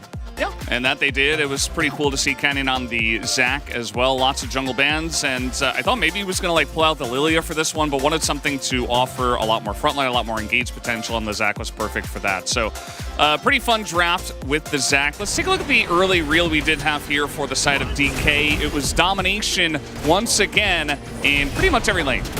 Yeah, and I think this is just a bit of disrespect. Normally, when you have a wave this big and a lot of top lane matchups, that gives you so much security. But Jax really doesn't care as much about the wave because of his counter-strike and a great angle found by Canna, and that was like the beginning of the end for this top lane matchup. Yeah, Counter-Strike has become even more stronger, and the thing is, like, this is the thing, like, when you play Tristan, the most important thing is, like, you have to make a stable lane. You're winning against Jason, you have to make that snowball, like, 1v1, but there's, like, no way you should be getting ganked because you are ahead. And even bottom, like, it's just, like, everywhere, it's just so impactful. It's just, the Zac actually just ganking bottom. Just beat level 6, like, as soon as you get level 6, it's just, like, so easy. Yeah, and I mean, I think, honestly, the Zac is something we obviously haven't seen too much of, but if you are able to get through, like, the early levels, can be a little bit awkward, but once you get to this point, level 5, level 6, you have a few points in your E, you can do some really devastating ganks, and I think if we'd seen a game that was more even, DRX, I mean, understandably, you have a lot more hope. The second you fall behind against this composition of D+, it's just so doomed. Yeah, and funnily enough, they were able to get some stuff going either way, but the game went on for quite a while. We did eventually get to a Baron fight, which was very close, actually. We did see the attempted gank on the Cassante on the bottom side by Kellen, and then they had to scramble to get up here to fight DRX on the Baron. Yeah, I mean, since the DRX was 1v starting the Nash, it was kind of actually already pinched, as you guys see, like, they're inside the pit, and being ends up, they had to flash over the wall, jump over the wall, and Tristana and Zeri was not in the same spot. And being ends up, D plus Gia just to find the good way that they can actually flank, and that they can't get out anymore with using TP. The Jax actually jump over the wall. Like, there's so many tools that they can actually keep chasing. Even if they get Baron, it doesn't really matter because they're just all dead. I think that's the crazy thing with the amount of long-range abilities that you have. Not only the mobility of like the Rakan and the Zac, but the poke from the Jace and the Kaita. You know, sometimes you see a situation like that and then they escape far enough that they can recall with a Baron and Power recall, but they got no chance to do that here. So what was sort of start off as an okay play, they got the Baron, they got out the pit, just ended up falling on its face because D+ did a fantastic job to capitalize. Yeah, and it was relatively close, but DK did get ahead there, and that was like the first big jump in the goal difference graph. This was the next one as they really put the nail in the coffin. Dev just eliminating Paddock, and that was pretty much it from there. Yeah, I mean, honestly, today, you know, it's a little, I mean, it's a little sad day for Paddock. It's being popped like a lot of them, even like starting with the team fight, like especially with the Zeri. I think this game, especially with the Def, I think he plays so well. I mean, how he started the team fight and just like, it just, you know, you just all killing animated carry, like, that's the best way that you can actually start a team fight. And it's so frustrating because especially when you're behind, you're like fishing for the right engage window. You know that you need a really good engage to get back in, and then like a J Shock Blast hits, and then a Kai'Sa W hits, and then suddenly your AD carry's gone. It's like, oh, just go. Oh wait, this is the last game of the season for us. Oh well, go next season. I Feel guess. bad, man. Yeah. Feels rough. Just the Kaisa effect. It was nice to see Showmaker jumping on the Jace again and having a good game this time around. You remember that at the end of the season, it was like, whoa. Having a rough time on that one against Zeka in particular. So it was good to see him have the turnaround. So, we will have DK going up against Humble Life Esports. Any thoughts about that upcoming series? I think it's easy to look at the result today and then the result yesterday and think, oh, D+ looked like really fantastic. But you got to remember, Humble Life Esports also kind of stomped against DRX. I think it's hard to get a read on how they'll match up. I will say D+ are looking better, but still, it's hard to really get a full read, right? They lost to T1, who obviously on rising form. They won today. I think it should be pretty evenly matched, but I think I still give a bit of an edge to Humble Life Esports based on what we saw from them throughout the entire time of the summer split. I mean, for me, honestly, it's kind of the preparation depends on like how they draft, like how actually they prepare about the draft, like because there are so many factors that even today, like it's just from the draft, it's just they win because they just got the lane winner and also just using jungler better and also just abusing the matchup better. I mean, I think that's it. So I think it's gonna be the depends on preparation. Yeah, it's going to come down to preparation. I think that also in terms of where you look at where these teams are really finding a lot of their value. Like, Dev's playing really well, Showmaker's playing well again. That's a really good sign for DK, whereas Humble Life Esports, can they bounce back from getting absolutely pummeled? Yes, it's a different level of opponents, but, like, how are they going to feel, you know, Showmaker and Def really gathering this confidence going into the next one? I think it's definitely a factor. And for most people, the KT Humble Life Esports was always going to go in favor of KT, and then today was always going to go in favor of D+. That was the expectation, but I think tomorrow is a day where it's hard to call, and either option would be realistic. So I think with Huni's point, you know, it really depends who shows up on the day, how the preparation's been, and it could be either of them representing us. And I think the main thing as well is like both teams have so many excellent players that we know are capable of greats. Yeah. Guys that have been to Worlds, guys that have done gauntlet runs before. And speaking of which, we have a couple of guys that did show up here for the interview, Showmaker and Deft, and let's hear from them right now. Let's pass it over to Deer for the translation. Thank you very much, guys. This is Deer for the winners interview translation. We are here joined by Showmaker, the team captain, and Deft on the side of D+ Kia, who just secured and qualified for the regional finals with today's victory.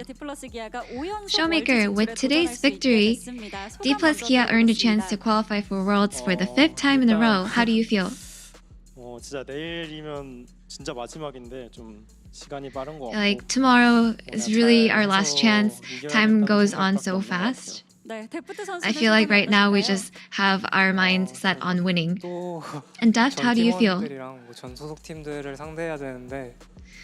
I have to go up against my former teammates. I will try my best.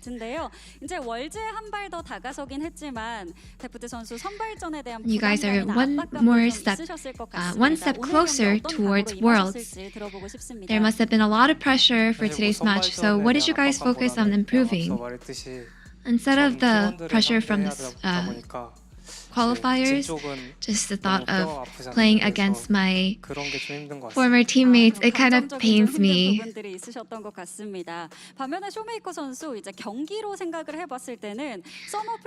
Showmaker, when it comes to the match today, you guys had a long break between the playoffs and the regional qualifiers, so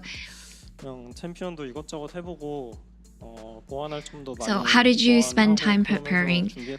I think we just tried a bunch of champions that we can improve our masteries on, and I think we tried to improve and fix our mistakes in the previous matches. And so you guys had a near-perfect Game 1 with a dominating victory leading to a 3-0, and you guys showed such strong performance. So what do you think contributed to the stomp today? I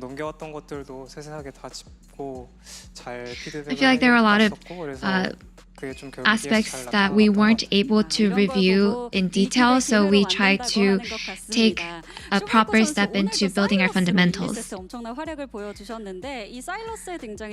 it seems like you guys had a Silas and it did wonders for your match today. So can you tell us the story behind Silas's appearance and what are his strengths?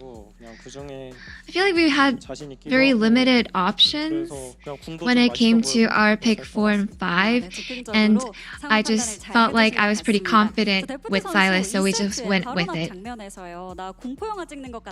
And Deft, in game 2, we heard you say in the voice comms, it feels like I'm in a horror film, and it seemed like it was all about catching out the AD carries.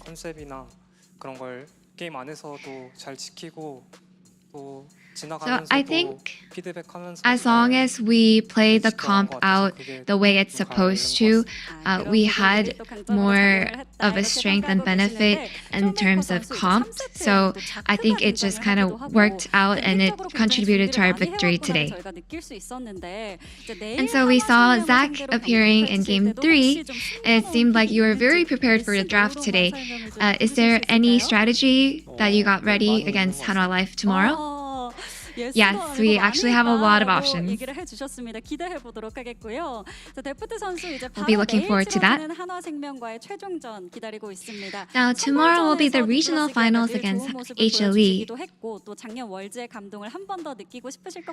And Deft, I'm sure you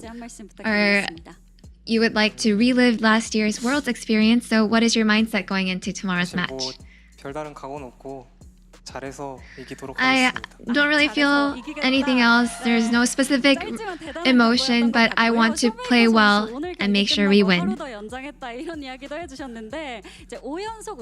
Showmaker, we heard you say, "Oh, we live another day." So, what is your what is your resolution for a chance at your 5th consecutive Worlds as the team captain? We'll make sure that we are ready for tomorrow's match and make sure that we win. And this will be the end of the interview with Showmaker and Deft, and back to the space.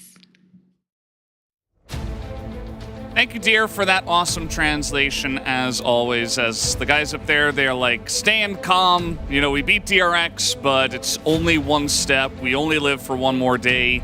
And yeah, you know, DRX gave it their all. Wasn't meant to be, not this time around. Yeah, and I think ultimately, a lot of people are hoping that they get to see the return of, you know, a lot of these players on D+, Deft in particular after a great last year, but Showmaker and Canyon have had some really good shows of form, but also Hanwha Life Esports with Viper as well. It's going to be sad times for a lot of fans, whichever team goes out tomorrow. Yeah, I mean, everything is going what we actually expected, except the final, because that's unexpected. So everyone should tune on. Yeah, you never know what's going to happen. I remember I was casting Live Sandbox up against, of course, DRX last year. And DRX with the big upset 3-2 victory. And by the way, guys, we do have this matchup tomorrow starting 2 hours earlier. So make sure you guys aren't missing that. Sticking with our weekend schedule, we are going to start about 2 hours earlier from the normal time. So that about does it for today. Pretty quick one, the 3-0 for DK. But we'll see you tomorrow for the final match of the regional qualifiers here in Korea. And we'll see you then.